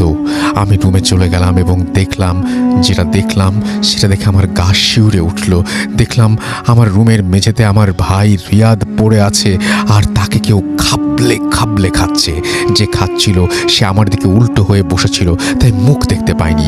এই দৃশ্য দেখার পর আমি ভয়ে দৌড়ে বাসা থেকে বের হয়ে সিঁড়ি থেকে নামতে থাকি। তখন আমার ভাইয়ের সাথে আমার ধাক্কা লাগে। আমি ওকে দেখে আর কিছু মনে নেই। যখন আমি চোখ খুলি দেখি আমি আমার রুমে শুয়ে আছি। আমার পাশে আমার হাজব্যান্ড মুকিত আর রিয়াদ ভাই। ওদের সব খুলে বলি। মুকিত বলল আমি সিঁড়িতে অজ্ঞান হয়ে যাওয়াতে রিয়াদ ওকে ফোন করে আর আশেপাশের লোক ডেকে আমাকে বাসায় নিয়ে আসে। ঘটনাটা এখানে শেষ হলে ভালো হতো হয়তো, কিন্তু সেদিন রাতে আরও খারাপ কিছু আমার জন্য অপেক্ষা করছিল। রাতে আমার অনেক ঠান্ডা অনুভব হওয়ায় ঘুম ভেঙে যায়, অথচ তখন ছিল গরমের সময়। আমি সব সময় ডাইনিং রুমের লাইট অন করে ঘুমাই। সেই রাতে আলো কিছুটা কম থাকায় আমি বেডরুমের দরজার সামনেও পড়ে, এবং সেই আবছা আলোতে আমি যা দেখলাম তা দেখার জন্য আমি মোটেও তৈরি ছিলাম না। দেখলাম একটি লোক খালি গায়ে ধুতি পরা, তার হাতে একটি ফাঁসির দড়ি। সে আমাকে ডাকছে হাত ইশারা দিয়ে। তার কপাল কাটা, সেখান থেকে রক্ত পড়ছে। আমার সমস্ত শরীর ঘামে ভিজে গেছে, একটুও নড়তে পারছি না। আমার কণ্ঠ থেকে কোনো আওয়াজ বের হলো না। লোকটি ক্রমশ আমার দিকে এগোতে থাকলো, খুঁড়িয়ে খুঁড়িয়ে। আমি এক বিন্দু নড়তে পারছি না। ভয়ে আমার গলা শুকিয়ে আসছে। প্রচণ্ড জোরে আমি চিৎকার দিয়ে অজ্ঞান হয়ে যাই। সকালে ঘুম ভেঙে দেখি গায়ে প্রচুর জ্বর। আমার হাতের কবজিতে আঙুলের হালকা ছাপ। মনে হয় কেউ আমাকে টেনে বা জোরে শক্ত করে ধরেছিল। মুকিত আমার চিৎকারে ঘুম থেকে উঠে আপনি দেখে আমি অজ্ঞান। আমার ভাই আর মুকিত সারা রাত জেগে থাকে। আমি নাকি কিছুক্ষণ পর পর গোঙাচ্ছিলাম। সকালে আমার ঘুম ভাঙার পর এলাকার হুজুরকে আনা হয়। তিনি আমাকে পানি পড়া ও তাবিজ দিয়ে যান আর বলেন পাশের বিল্ডিংয়ের কাজ 9 বছর ধরে বন্ধ। ওই বিল্ডিংয়ের মালিক নারায়ণচন্দ্র লোনের টাকা পরিশোধ করতে না পেরায় এক রাতে 6 তলায় ফাঁস নেন, আর তখন থেকে খালি গায়ে শুধু ধুতি পরা ছিলেন তিনি। তারপর নাকি প্রায়শই মানুষ গভীর রাতে কান্নার আওয়াজ শুনতে পেত। কেউ কেউ দেখেছেও ধুতি পরা আর খালি গায়ে কে যেন হাঁটছে 6 তলায়। এরপর আমরা বাসা চেঞ্জ করার সিদ্ধান্ত নেই।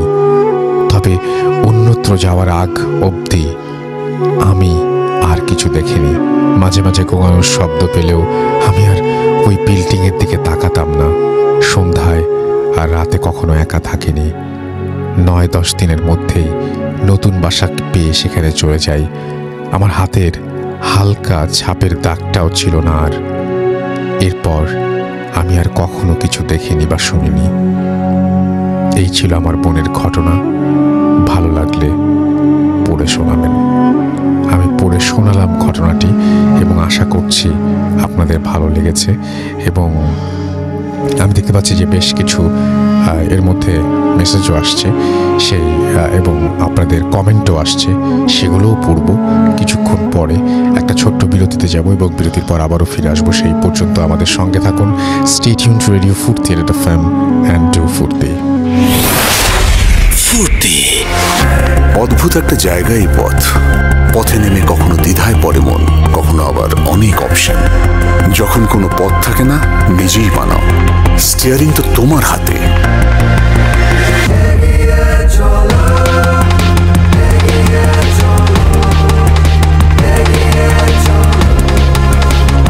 তোমার দেখানো পথে চলুক বদলে যাওয়া পৃথিবী। শুরু হোক প্রতিদিনের সেই জার্নি আমাদের সাথে। উবার, এগিয়ে চলো।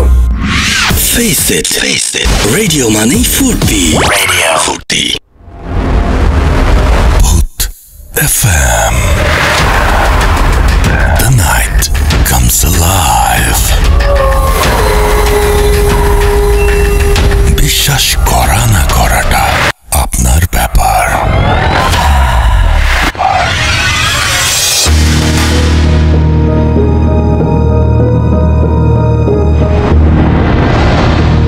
ঝিনাইদহের কোটচাঁদপুর থেকে আমি শামীম। আমার গ্রামের নাম তালসার। আজ যে ঘটনাটি বলবো, এই ঘটনাটি ঘটেছে কোটচাঁদপুরের পাশে সাবদারপুর নামক একটি গ্রামে। তো গ্রামটিতে বেশিরভাগ মানুষই কৃষিজীবী। তো নাম প্রকাশে অনিচ্ছুক এক ব্যক্তি, তার সাথে মাত্র কয়েক মাস আগে এই ঘটনাটি ঘটে গেছে। তো লোকটি ওই গ্রামের স্বনামধন্য চাষি। তার আবাদি অনাবাদি অনেক জমি আছে। তো এই সাবদারপুর রেল স্টেশনের পাশে তার কিছু অনাবাদি জমি ছিল। তো তার ইচ্ছে জাগলো যে সেখানে সে পেয়ারা বাগান করবে। তো পরিষ্কার পরিচ্ছন্ন করে সে ওই জায়গায় উন্নত জাতের চারা রোপণ করলো। তারপর তার কাটার বেড়া দেওয়া হলো, একটি ছোট্ট মাচা তৈরি করে ছাউনি দেওয়া হলো ওখান থেকে পাহারা দেওয়ার জন্য। তো এরকম ভাবে সব ঠিকঠাক করে অপেক্ষা করা হলো পেয়ারা ধরার। তো 4-5 মাস কেটে গেছে। ছোট ছোট ফুল ফল আস্তে আস্তে পেয়ারা ধরা শুরু হলো। তো যারা মোটামুটি পেয়ারা জানেন এই চাষ সম্পর্কে, পেয়ারাটি পলিথিন দিয়ে মুড়ে দিতে হয়, তা না হলে পোকা লেগে যায়। তো সমস্যা শুরু হলো তখন থেকে, যখন সেই চাষি ওই পেয়ারাগুলিকে পলিথিন দিয়ে মুড়ে রেখে চলে আসতেন। তারপরে যে আর সেই পেয়ারাটি আর খুঁজে পেতেন না। তো এটা কেমন ব্যাপার, পেয়ারাটি হারিয়ে যেত। প্রথম চাষি খুব একটা কিছু বুঝতে পারেননি। তারপরে একটা সময় নোটিশ করলেন যে পেয়ারাগুলি আর থাকছে না। যেগুলি সে ওই পলিথিন দিয়ে মুড়ে রেখে চলে যাচ্ছে, সেই পেয়ারাগুলি হারিয়ে যাচ্ছে। এত বড় অদ্ভুত সমস্যা। তারপরে সে ওই ভাবলেন যে এটা পাহারা দিতে হবে, আসলে কোনো চোর হয়তো বা এটা করছে, এই চোরকে আমার ধরতে হবে। তো তিনি সেই মোতাবেক পাহারার ব্যবস্থা করলেন। প্রথম দিকে তিনি দিনের বেলা পাহারা দিতেন, কিন্তু রাতে দিতেন না। তো এই অবস্থা হওয়ার পরে সে রাত্রেও পাহারা দেওয়ার ব্যবস্থা করলেন। তো একটা রাতে টর্চ লাইট নিয়ে বসে থাকতেন। 4-5 দিন 6 দিন কেটে যায়, কোনো চোরের হদিশ সে পায় না।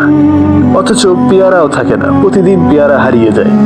তো এই বিষয়টি সে তার যে পাশে যারা আছে তাদের সাথে এই বিষয়টি আলোচনা করলেন যে এরকম হচ্ছে।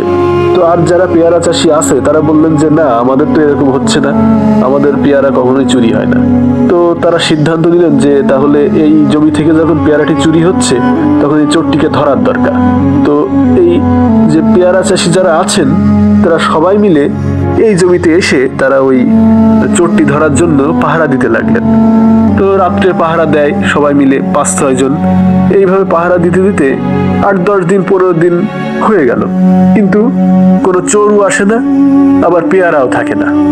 তো একদিন 5-6 জন মিলে ওখানে বসে বসে পাহারা দিচ্ছে, কথাবার্তা বলছে।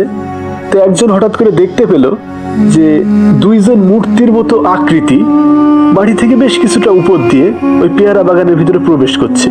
তো তাদের গায়ে চাঁদের আলোর যে রিফ্লেকশন ওটা দেখতে পাচ্ছে। তো সেই লোক চিৎকার করে বলল, ওই যে চোর চোর। তো বাকিরা সেই দিকে তাকালো, তাকিয়ে দেখলো যে কিছু একটা গেল, কিন্তু কি গেল সেটা ভালো করে বুঝতে পারলো না। তারা ওখান থেকে লাইট মেরে ওই জিনিসটার দিকে গেল, যে সেখানে আর কিছু পেল না, নিরাশে ফিরে আসলো। বেশ একটু ভয় ভয়ও লাগলো।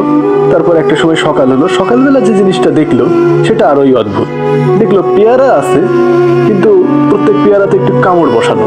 তো এই জিনিসটা দেখার পরে একটু ভয় পেল। তারপরে ওরা ওখানে আর থাকলো না। তো ওখান থেকে যেয়ে সে যে চাষি যার জমি, সে গ্রামের বেশ যারা জ্ঞানী গুণী আছে তাদের কাছে এই বিষয়টি বললেন। বলবার পরে খুব একটা উপকার হলো না, কোনো সমাধান মিলল না। তারপরে একটা তান্ত্রিক বাবা আছে, সেই গ্রামে তিনি গেলেন। যাওয়ার পরে তান্ত্রিক বাবাকে সবকিছু বলার পরে তান্ত্রিক বাবা ওই জায়গাতে এসে পরিদর্শন করে বলল যে এখানে তো অনেক সমস্যা আছে, তো এই সমস্যা ঠিক করা যাবে, কিন্তু কিছু জিনিস আমাকে এনে দিতে হবে এবং সেটা তোকে এনে দিতে হবে, সেই চাষিকে বললেন।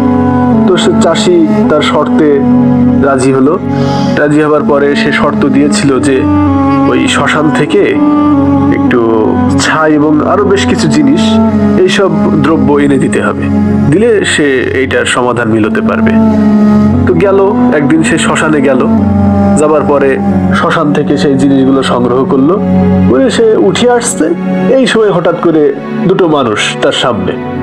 তো এই 2টো মানুষ বসে আছে চুপচাপ একটি লাশকে সামনে রেখে। তো তাদের দিকে লাইট মারলো, কিন্তু শর্ত দেওয়া ছিল যে কারোর সাথে কোনো কথা না বলতে। তো লাইট মারলো ঠিকই, কিন্তু কোনো কথা বললো না। তো এইবার চলে আসলো বাড়িতে, এসে সে তান্ত্রিককে সেই জিনিসগুলো দিল।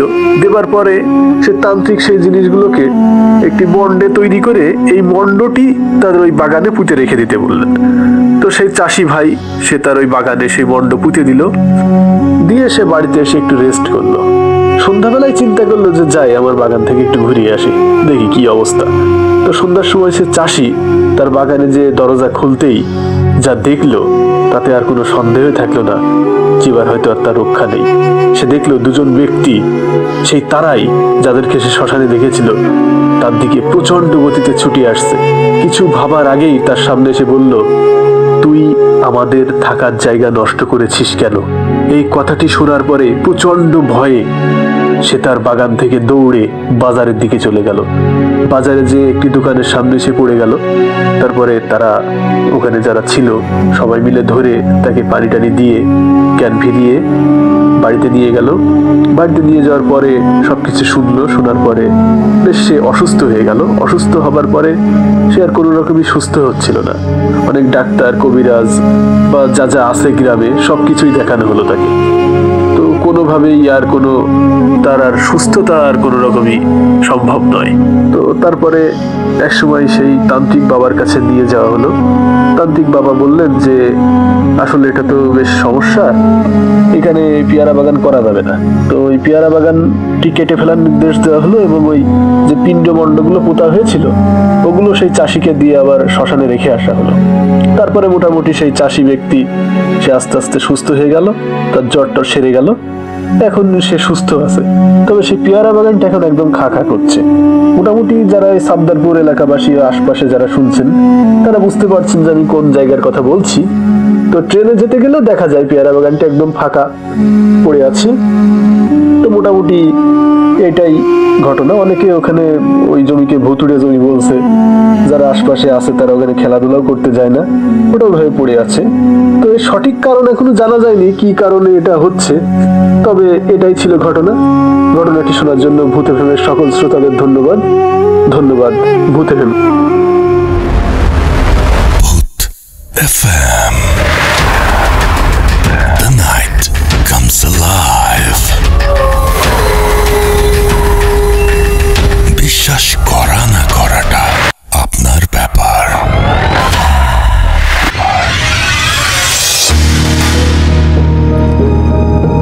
Welcome back. শুনছেন রেডিও ফুর্তি রেড এফএম। ঘড়িতে সময় রাত 1:28 আর চলছে ভূত এফএম। আপনাদের সবাইকে আরও একবার স্বাগত জানাচ্ছি ভূত এফএমে, এবং সেই সাথে আমি দেখতে পাচ্ছি যে অনেকেই আমাকে লিখছেন এখনও পর্যন্ত, এবং ফেসবুকে অনেকেই আছেন। কামরুজ্জামান, আকাশ, ফরাজি আমাদের সাথে আছেন। আমাদের সাথে আছেন এইচ মাহমুদুল হাসান, আমাদের সঙ্গে আছেন দেখতে পাচ্ছি। আমাদের সাথে আছেন দেখতে পাচ্ছি। এছাড়াও আমাদের সাথে অনেকেই এন নাসিম আমাদের সঙ্গে আছেন, ইরফান আমাদের সঙ্গে আছেন, আমাদের সাথে আছেন অস্থির রাব্বি, এছাড়াও আমাদের সাথে আছেন দানিশা, আমাদের সাথে আছেন বায়েজিদ আহমেদ, তাসকিন আহমেদ, তুষার আমাদের সাথে আছেন, আমাদের সাথে এমডি সাকিব হোসেন আমাদের সাথে আছেন, আমাদের সাথে আছেন দেখতে পাচ্ছি আরও অসংখ্য মানুষ যারা ভূত এফএমের পেজটাতে লিখছেন, এবং ভূত এফএমের যে আরও একটা রেডিও ফুর্তি যে পেজ রয়েছে সেখানেও লিখছেন। আমাদের সাথে আছেন সাফরিয়া, আপনাদের সাথে আছেন আতিকুর রহমান আতিক, আমাদের সাথে আছেন ইয়াসিন শাফিন সহ আরও অনেকে, এবং সবাই লিখছেন যে আজকের এপিসোড ভালো হচ্ছে, এবং আজকের এপিসোডে অনেকেই প্রচুর ভয় পেয়েছেন সেই কথা উল্লেখ করেছেন। এটা শুনে আমার অনেক বেশি ভালো লাগছে এবং আমাদের কষ্ট সার্থক হয়েছে। রৌফ ইসলাম রাজশাহী থেকে আমাদের সাথে আছেন, আমাদের সাথে আছেন তানিম তানভি বরিশাল থেকে, তিনি লাইভ শুনছেন। সাইম সাদ আমাদের সাথে আছেন মিরপুর 12 থেকে, তিনি শুনছেন নতুন বছরের প্রথম এপিসোড, সেটা তিনি খুব উপভোগ করে শুনছেন। 11তলার ওপরে বাড়ির চিলে কোঠায় কম্বলের নিচে তিনি শুনছেন। আমাদের সাথে আছেন দেখতে পাচ্ছি এছাড়াও আরও অনেকেই, এবং আপনি যদি থাকতে চান তাহলে চলে আসুন। আমাদের দুটো পেজ রয়েছে, www.facebook.com/radio.furti and www.facebook.com/bhutfm.russell, এই দুটো অ্যাড্রেসে, এবং সেখানে এসে আমাদের সাথে আপনারা শেয়ার করতে পারেন, এবং কোন ঘটনা ভালো লেগেছে, কোন ঘটনা সবচেয়ে বেশি ভালো লেগেছে, সমস্ত কিছুই আপনি শেয়ার করতে পারেন। আমি দেখতে পাচ্ছি আমাদের ফুর্তির যে পেজ, সেখানে খোরশেদ আলম খোকন আমাদের সাথে আছেন, আমাদের সাথে আছেন শুভ রহমান, আমাদের সাথে আছেন দেখতে পাচ্ছি তুর্য সরকার, প্রীতুল খান আমাদের সাথে আছেন, এম জাকির হোসাইন আমাদের সাথে আছেন, শরীফুর রিয়াদ আমাদের সাথে আছেন, আমাদের সাথে আছেন মুশফিকুর জামান রাফি, মৃধা আক্তার দীপা আমাদের সাথে আছেন, মারদিয়া আক্তার দীপা আমাদের সাথে আছেন, আমাদের সাথে আছেন আরিফ খান শাকিল, আমাদের সাথে আছেন মেহেদি সিএসকে আমাদের সাথে আছেন দেখতে পাচ্ছি সাইফুল ইসলাম শামীম, এছাড়াও আলামিন ইসলাম আমাদের সাথে আছেন, জুয়েল রানা আমাদের সাথে আছেন, আমাদের সাথে আছেন রোমেল গাজী, মারুফ হোসাইন আমাদের সাথে আছেন, আরও অনেকেই আমাদের সাথে এই মুহূর্তে যুক্ত আছেন। তো থ্যাংক ইউ সো মাচ আমাদের সঙ্গে থাকার জন্য। আমরা চলে যাব আমাদের পরবর্তী অতিথির কাছে, এবং আপনার নামটা প্লিজ একটু বলবেন, তারপরে আপনার ঘটনায় যাব। কোথা থেকে এসছেন আরও একবার প্লিজ কাইন্ডলি সবাইকে বলবেন। ধন্যবাদ রাসেল ভাই আমাকে দ্বিতীয়বার সুযোগ করে দেওয়ার জন্য। আমার নাম ইয়াসিন মাহমুদ সম্রাট, আমি এসেছি পুরান ঢাকা কলতাবাজার থেকে। চলে যাই ঘটনায়। তো এই ঘটনাটাও একটা বাড়ি কেন্দ্রিক পুরান ঢাকার। তো শুরু করছি একটা বিয়ের অনুষ্ঠান থেকে। একটা ছোট ভাইয়ের বিয়ের অনুষ্ঠান হচ্ছিল আমাদের। তো আমাদের হলুদগুলো না আমরা প্রায় ম্যাক্সিমাম বাসার ছাদে করে থাকি। তো বাসার ছাদের 5 তলা 6 তলা ছিল আন্ডার কনস্ট্রাকশন। তো 6 তলার মধ্যেই আপনার প্যান্ডেল করে অনুষ্ঠানের আয়োজন করা হয়। তো অনুষ্ঠানে বাইরে থেকে আমাদের কিছু গেস্ট এসেছিল। আপুরা 3-4টা আপু ছিল, আপুরা শাড়ি টাড়ি পরা। তো অনুষ্ঠান শেষ হওয়ার পরে সবাই সবার মতো নিচে নেমে যাচ্ছে। কিছু ছোট ভাইরা আবার 5 তলাতে বসে আড্ডা দিচ্ছিল 4টার দিয়ে। হঠাৎ করে ওরা লক্ষ্য করলো যে 5 তলা সিঁড়ি কোঠা ক্রস করে 6 তলায় 1-2জন উঠে যাচ্ছে। পুরা চেহারা দেখেনি, জাস্ট শাড়ির পিছনের সাইডে যে পাড়টা থাকে, বাতাসে উড়লে যতটুকু দেখা যায় ততটুকু দেখেছে।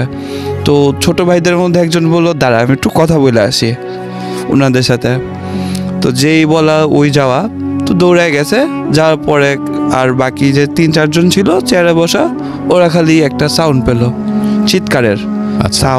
একজন চিৎকার করে পড়ে গেছে, সবাই মিলে ওর কাছে গেল, ধরাধরি করে পানি টানি ছিটায়।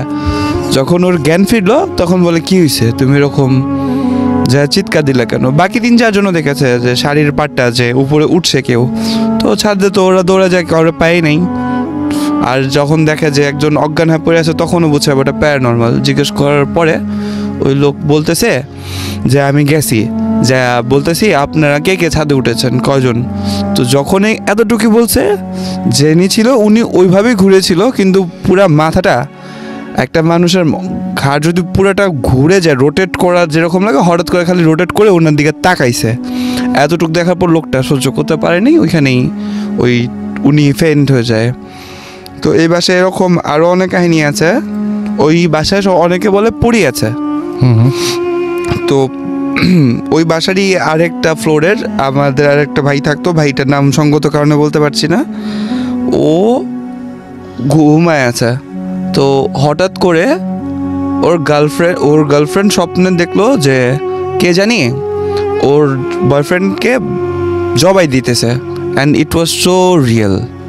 মানে এমন মনে হচ্ছিল না যে স্বপ্ন দেখছে।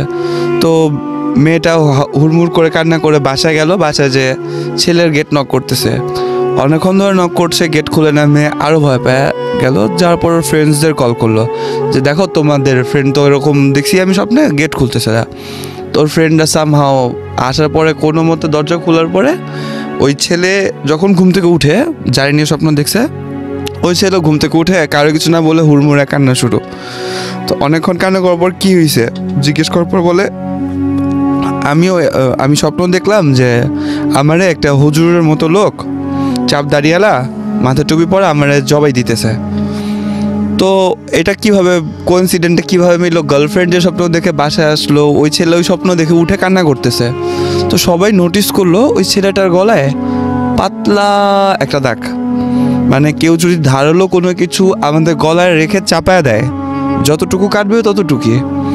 তো ওই বাসার আরেকটা ঘটনা আছে ওই ছেলেরই।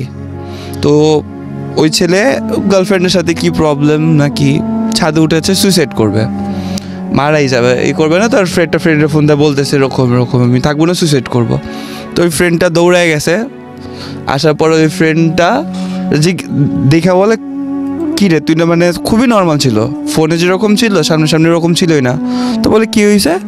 তখন বলতেছে যে একটা আপু আমার হাত ধরে আমারে নিয়ে ছাদে টাঙ্কির সামনে চলে গেছে, তারপর আমার কিছু মনে নেই। আপুর আমি এখনও খুঁজতেছি, আপু কই গেল?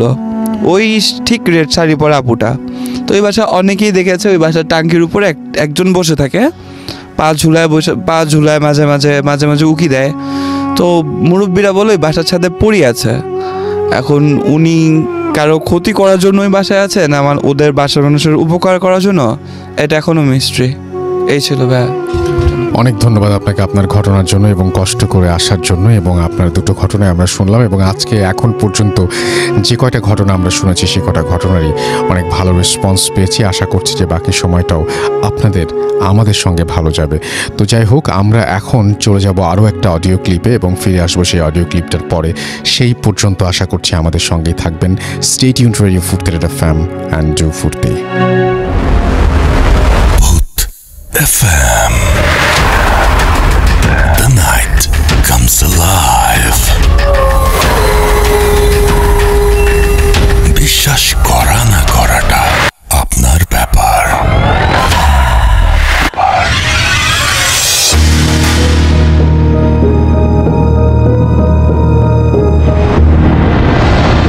আসসালামু আলাইকুম রাসেল ভাই, আমার নাম আলী হাসান রুবেল। আমার বাড়ি কিশোরগঞ্জ জেলার গছিহাটা গ্রামে, আর বর্তমানে আমি ইরাকের কুর্দিস্তানে থাকি। যাই হোক, আজকে আমি যে ঘটনাটা শেয়ার করব, জানি না এটা বিশ্বাস করবেন কিনা, কিন্তু এটা একটা বাস্তব ঘটনা। যাই হোক, আমি আমার ঘটনায় যাই। ঘটনাটা ছিল আপনার 2004 সালের বন্যা চলাকালীন সময়, আর ঘটনাটা ঘটে আপনার কিশোরগঞ্জ জেলার নিকলি উপজেলায়। তো নিকলি উপজেলায় এমন কিছু গ্রাম ছিল যে গ্রামগুলোতে আপনার বন্যা চলাকালীন সময়ে কেউ যদি মারা যেত, তো লাশগুলা দাফন করার মতো ব্যবস্থা ছিল না। তো এই সময় কেউ যদি মারা যেত তাহলে নৌকায় ভাসিয়ে দেওয়া হতো, আর পাশের এই লাশের পাশে একটা কাগজে লিখে দেওয়া হতো যাতে লাশটাকে কাফনের ব্যবস্থা করা হয়। তো একদিন এমনই একটা লাশ আসছে আপনার মহরকুনা নামের একটা গ্রামে। তো ওই গ্রামের সবাই লাশটাকে নৌকা থেকে তুলে এনে দেখে যে কাগজ এরকম লেখা যাতে লাশটাকে জানাজা পড়ে দাফন করানো হয়। সবাই লাশটাকে জানাজা পড়ে গোসল টোসল করে জানাজা পড়ে তারপর লাশটাকে দাফন করে। দাফন করানোর পর যে কবরে দাফন করা হয় ওই কবরে আপনার একজন লোক পাহারার দায়িত্বে থাকতো। উনি লাশ গোসল করাতো আর কবরস্থান পাহারার দায়িত্বে থাকতো। আর ওনার থাকার ঘরটা ছিল আপনার কবরস্থানের পাশেই, এক সাইডে ছিল। তো উনি যেদিন লাশটাকে আপনার দাফন করে ওই দিন রাত আনুমানিক 12টা বা 1টার দিকে উনি দেখতে পায় যে নতুন যে কবরটার মধ্যে লাশটাকে দাফন করা হয়েছে ওই কবরের পাশে সাদা কাফনে মোড়ানো একটা কিছু পড়ে আছে। প্রায় তখন রাত 1টার মতো বাজে। উনি কি করে লাইট দিয়ে দেখে, দূর থেকে দেখে কবরস্থানের ভিতরে গিয়ে দেখতে যায় যে জিনিসটা কি। তো উনি কবরস্থানের পাশে গিয়ে দেখে যে আজকে যেই সন্ধ্যাবেলা যে লাশটাকে দাফন করা হয়েছে সেম লাশটা কবরস্থানের এক সাইডে পড়ে আছে। কিন্তু আশ্চর্যের বিষয় হচ্ছে আপনার কবরস্থানের কোনো মাটি খোঁড়া হয়নি। যদি কেউ লাশটাকে চুরি করে বা লাশটা আপনার কেউ নিয়ে যাওয়ার চেষ্টা করে তাহলে তো কবরস্থানের আপনার কবরের যেই উপরের মাটিগুলা ওইগুলা সরানো থাকবে, কিন্তু এমন কিছুই ছিল না। এটা দেখে উনি অনেক আশ্চর্য হয়। হওয়ার পর আপনার পাশে যে মসজিদ ছিল এই মসজিদে যায়, মসজিদের ইমাম সাহেবকে ডেকে আনে। ইমাম সাহেব, এলাকার মানুষ আসে, সবাই এসে দেখে এই ঘটনা দেখার পর আপনার সবাই তো অনেক আশ্চর্য হয়ে যায়। ইমাম সাহেব বলে ঠিক আছে কবরটা খোঁড়ো। তারপর উনি কবরটা আবার খোঁড়ার পর দেখে যে কবরের ভিতরে কোনো লাশ নেই। তারপর ইমাম সাহেব বলে আচ্ছা ঠিক আছে লাশটাকে আবার এই কবরের দিয়ে মাটি দাও। তো আবার কবর দেওয়া হয় লাশটাকে। দেওয়ার পর আপনার ওই দিন সবাই চলে যায়, এই দিন আর কোনো কিছু হয় না। পরের দিন রাতে এই যে লোকটা কবরস্থান পাহারা দাইতে থাকতো উনি আপনার স্বপ্নে দেখতে পায় যে 2জন জুব্বা পরা লোক এসে কবরস্থান থেকে লাশটাকে উঠিয়ে মাটি এই কবরস্থানের এক সাইডে রেখে চলে যায়। তো উনি স্বপ্ন দেখে আর ওনাকে বলে যে এই লাশটাকে যেন এই কবরে দাফন না করা হয়, কারণ এখানে আগে থেকে একটা কবর ছিল। এই কবরটা ছিল আপনার একজন খুব পরহেজগার একজন মানুষের। আর যেই লাশটাকে এই কবরের উপরে মাটি কবর দেওয়া হয়েছে ওই লাশটা ছিল আপনার একটা আত্মহত্যা করা লাশ, যেটা কিনা এই এলাকার কেউ জানতো না। তো এই স্বপ্ন দেখার পর ওনার ঘুম ভেঙে যায় সাথে। তখন প্রায় শেষ রাতের দিকে ওনার ঘুম ভাঙার পর উনি গিয়ে আবার লাইট টিপ দিয়ে দেখে যে না সেম অবস্থা, আগের মতো অবস্থা, এক সাইডে লাশ পড়ে আছে। তারপর উনি কি করে যে ভয়ে আর কাছে যায় না। তো ফজরের আজান পড়ার পর আপনার উনি হুজুরের কাছে যায়, হুজুরে ডেকে আনে, এলাকার মানুষরা ডেকে আনার পর সবকিছু খুলে বলে যে আমি তো রাতে এরকম স্বপ্ন দেখছি আর স্বপ্নে আমার এরকম কথা বলছে। তো সবাই তো শুনে খুব আশ্চর্য হয়ে যায় আর সবাই বলে ঠিক আছে। হুজুরকে বলে হুজুর এটা কি করা যায়, আপনি একটা সলিউশন বের করে দেন। তারপর হুজুর বলে যে ঠিক আছে এটা আবার নতুন কবর খুঁড়ে এটাকে দাফন করা হোক, কিন্তু এই কবরের উপরে যেন আর দাফন না করা হয়। তারপর হুজুরের কথা মতো আবার নতুন জায়গায় কবর খোঁড়া হয়, করে ওই দিন আবার নতুন করে এটাকে কবর দেওয়া হয়। এরপর থেকে আর কোনো সমস্যা হয়নি। তো এটাই ছিল আমার ঘটনা। আর সবাই ভালো থাকবেন। আসসালামু আলাইকুম।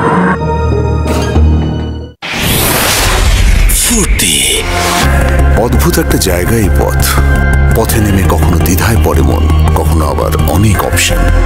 যখন কোনো পথ থাকে না নিজেই বানাও, স্টিয়ারিং তো তোমার হাতে।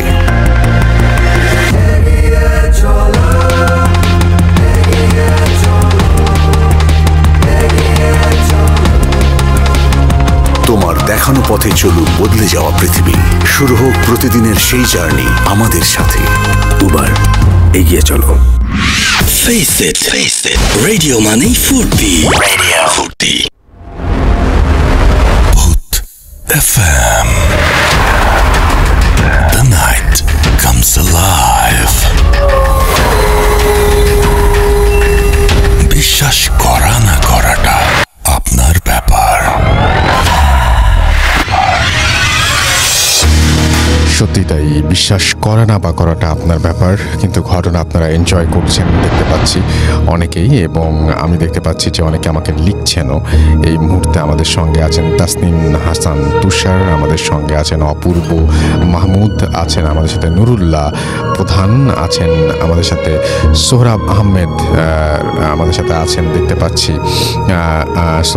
সোহরাব আহমেদ রুম্মন, নীল অপরাজিতা আমাদের সাথে আছেন, আফরান আহমেদ রাফি আমাদের সাথে আছেন, আমাদের সাথে আছেন দেখতে পাচ্ছি এমডি শাহরিয়ার হোসেন চৌধুরী আছেন আমাদের সঙ্গে দেখতে পাচ্ছি সোহাগ বিশ্বাস, এবং তিনি অ্যাপ দিয়ে শুনছেন। আমাদের সঙ্গে আছেন দেখতে পাচ্ছি আরও অনেকেই, এবং আপনি যদি থাকতে চান চলে আসতে পারেন আমাদের দুটো পেজে। আমাদের পেজের অ্যাড্রেসটা বলে দিচ্ছি www.facebook.com/radio.furti and www.facebook.com/bhutfm.russell।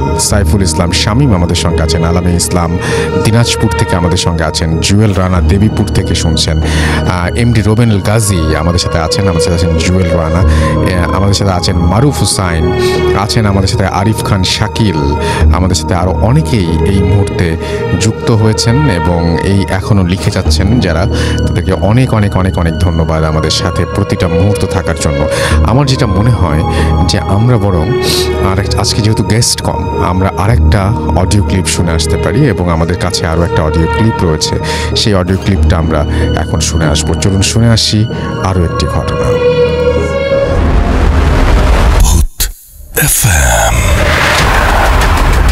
the night comes alive. বিশ্বাস করা না করাটা আপনার ব্যাপার।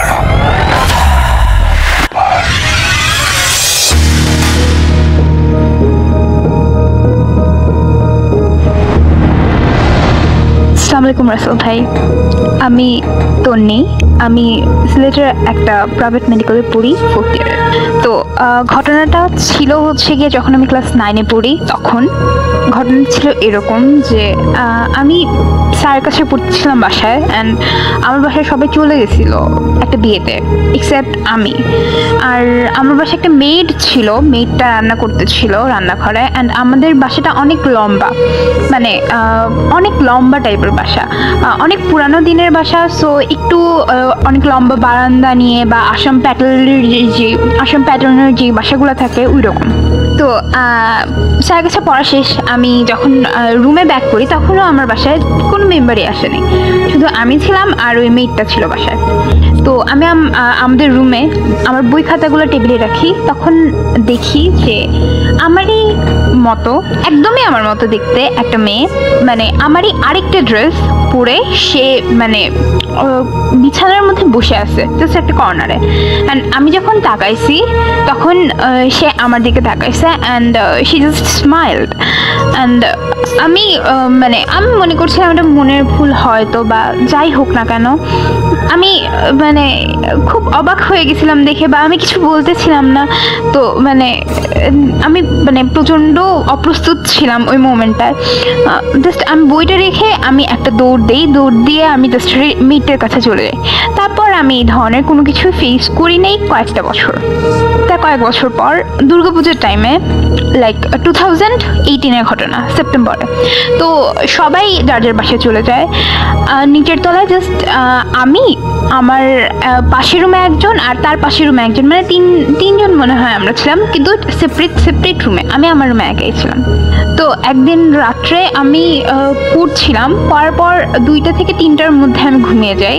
তো ঠিক ফজরের আজানের ঠিক কিছুক্ষণ আগে আমি হঠাৎ করে ঘুম ভেঙে ওঠার পর আমি দেখি যে আমার আমার রুমের ফ্যান থেকে আমার লাশ আমার সামনে ঝুলছে। সেটা আমার লাশ আমার সামনে ঝুলছে, আমি কি বলবো, আমি কি করবো আমি জানি না ওই মোমেন্টে। তো আমারই একটা ওড়না দিয়ে পেঁচানো গলায় আমার লাশ আমার সামনে ঝুলছে। দ্য থিং ইজ দ্যাট আমি মানে আমার কাছে আমি যত মন্ত্র জানি আমি সব মন্ত্র একটা একটা করে মানে জাস্ট বলা শুরু করি। অ্যান্ড মানে ঠিক যখন মানে আমি আমার মন্ত্রগুলা মানে শেষ করি, মানে 108 বার আমার জব হয়ে যায়, ঠিক তখন আজানটা দেয়। অ্যান্ড ওই আস্তে আস্তে মন্ত্র করা শুরু করার সাথে সাথে ওই জিনিসটা একটু একটু করে মিলানো শুরু করে, এবং যখন আজানটা স্টার্ট হয় তখন টোটালি জিনিসটা ভ্যানিশ হয়ে যায়। ওই জিনিসটা আমি আর দেখি নাই। আমার গলায় কিছু তাবিজ থাকে অ্যান্ড কিছু স্টোন থাকে যেগুলো হচ্ছে গিয়ে হরোস্কোপের জন্য দেওয়া হয়েছে। ওইগুলা আমি পড়ি সবসময়। ওই দিন আমি কোনো একটা রিজনে খুলে রাখছিলাম, খুলে আমি ঘুমায় গেছিলাম, অ্যান্ড ওঠার পর আমি এই জিনিসগুলো দেখি। তো যাই হোক, আমি তাবিজগুলা বা ওইগুলো আর কখনোই খুলি নাই। সো আমি আর এই পর্যন্ত এগুলো কখনো কিছু ফেস করি নাই। আর আমি যেহেতু মেডিকেলে পড়ি, এখানে অ্যাকচুয়ালি সবাই মানে আমরা এইসব ব্যাপারে কখনোই বিশ্বাস করি না, বা we sleep with bones and everything, like আমরা স্কেলেটলস নিয়ে ঘুমাই বা ব্লা ব্লা ব্লা। মানে আমি যা যা দেখছি, আমি যা এক্সপিরিয়েন্স করছি সম্পূর্ণ একটি সত্য ঘটনা। আর আমি অ্যাকচুয়ালি এরপরে আমি সাইকিয়াট্রিস্টও দেখাইছিলাম আমাদের কলেজের, যে if it's something else, and উনি অ্যাকচুয়ালি আমার কোনো ধরনের কোনো ব্যাখ্যা দিতে পারেননি। কারণ সাইকোলজিক্যাল ব্যাখ্যা একটাই হতে পারে যে হয়তো আমি একা ছিলাম, কোনো কারণে ভয় পাইছিলাম, বা কোনো একটা হরর মুভি দেখছি, বা এর জন্য কিছু একটা বসছে আমার মাথায়। বাট আমি কখনোই হরর মুভি দেখি না বা এই ধরনের কোনো কিছু চিন্তা করি না। সো যাই হোক, এখানে আমি আমার ঘটনা শেষ করছি। উইথ বেস্ট উইশেস ফর ভূত FM. Bhoot FM. The night comes alive. বিশ্বাস করা না করাটা আপনার ব্যাপার।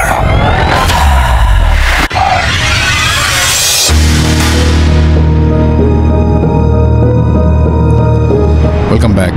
ঘুরিতে সময় রাত 1:48 শুনছেন রেডিও ফুরতের এফএম, আর চলছে ভূত এফএম। আপনাদের সবাইকে আরও একবার স্বাগত জানাচ্ছি, এবং চমৎকার চমৎকার ঘটনা দিয়ে আজকে বছরের শুরুটা আমরা করলাম। এবং আমাদের বছরের প্রথম যে এপিসোডটা, সেই এপিসোড আপনারা শুনলেন। অনেকগুলো অডিও ক্লিপ এবং অনেকগুলো ঘটনা আমরা শুনলাম, ইমেল শুনেছি, অডিও ক্লিপ শুনেছি, এবং সেই সাথে আমাদের যারা অতিথি এসছেন তাদের ঘটনা আমরা শুনেছি। আশা করছি পুরো সময়টা আপনাদের অনেক ভালো লেগেছে, এবং আমি যদি এতটুকু আনন্দ দিতে পারি তাহলেই খুশি হব। এবং আমাদের যারা গেস্টরা আসেন কষ্ট করে, তাদের সবাইকে নতুন বছরের আরও একবার শুভেচ্ছা জানাচ্ছি। এবং আপনারা সঙ্গে আছেন বলে আমরা সামনের দিকে এগিয়ে যাবার প্রেরণা পাই। আপনাদের কারণেই আমরা সামনের দিকে এগিয়ে যাব, আরও সামনে এগিয়ে যেতে চাই। সেটা আপনারা যদি সঙ্গে থাকেন তাহলেই সম্ভব। সুতরাং আমাদেরকে ইমেইল করতে ভুলবেন না। আমাদের ইমেল অ্যাড্রেস হচ্ছে bhootfm@radiofurti.fm, which is bhootfm@radiofurti.fm। আপনার নাম, ঠিকানা এবং ফোন নাম্বার সহ আপনার জীবনে ঘটা বা আপনার জানা সেরা ঘটনা লিখে পাঠিয়ে দিন আমাদের কাছে। ঘটনার শুরুতে অবশ্যই উল্লেখ করুন যে ঘটনাটি আপনি স্টুডিওতে এসে শেয়ার করতে চান, নাকি আপনি চান আপনার ঘটনা আমরা পড়ে শোনাই। যারা দেশের বাইরে রয়েছেন তারা সরাসরি অডিও ক্লিপ পাঠাতে পারেন বা লিখেও পাঠাতে পারেন আমাদের কাছে ঘটনা। আমরা চলে যাব এখন আজকের মতন, এবং ফিরে আসবো আবার আগামী শুক্রবারে। সেই পর্যন্ত আশা করব সবাই ভালো থাকবেন, সুস্থ থাকবেন, সুন্দর থাকবেন, মোস্ট ইম্পর্টেন্টলি ফুর্তিতে থাকবেন। আজকের মতো এখানেই শেষ করছি। টাটা।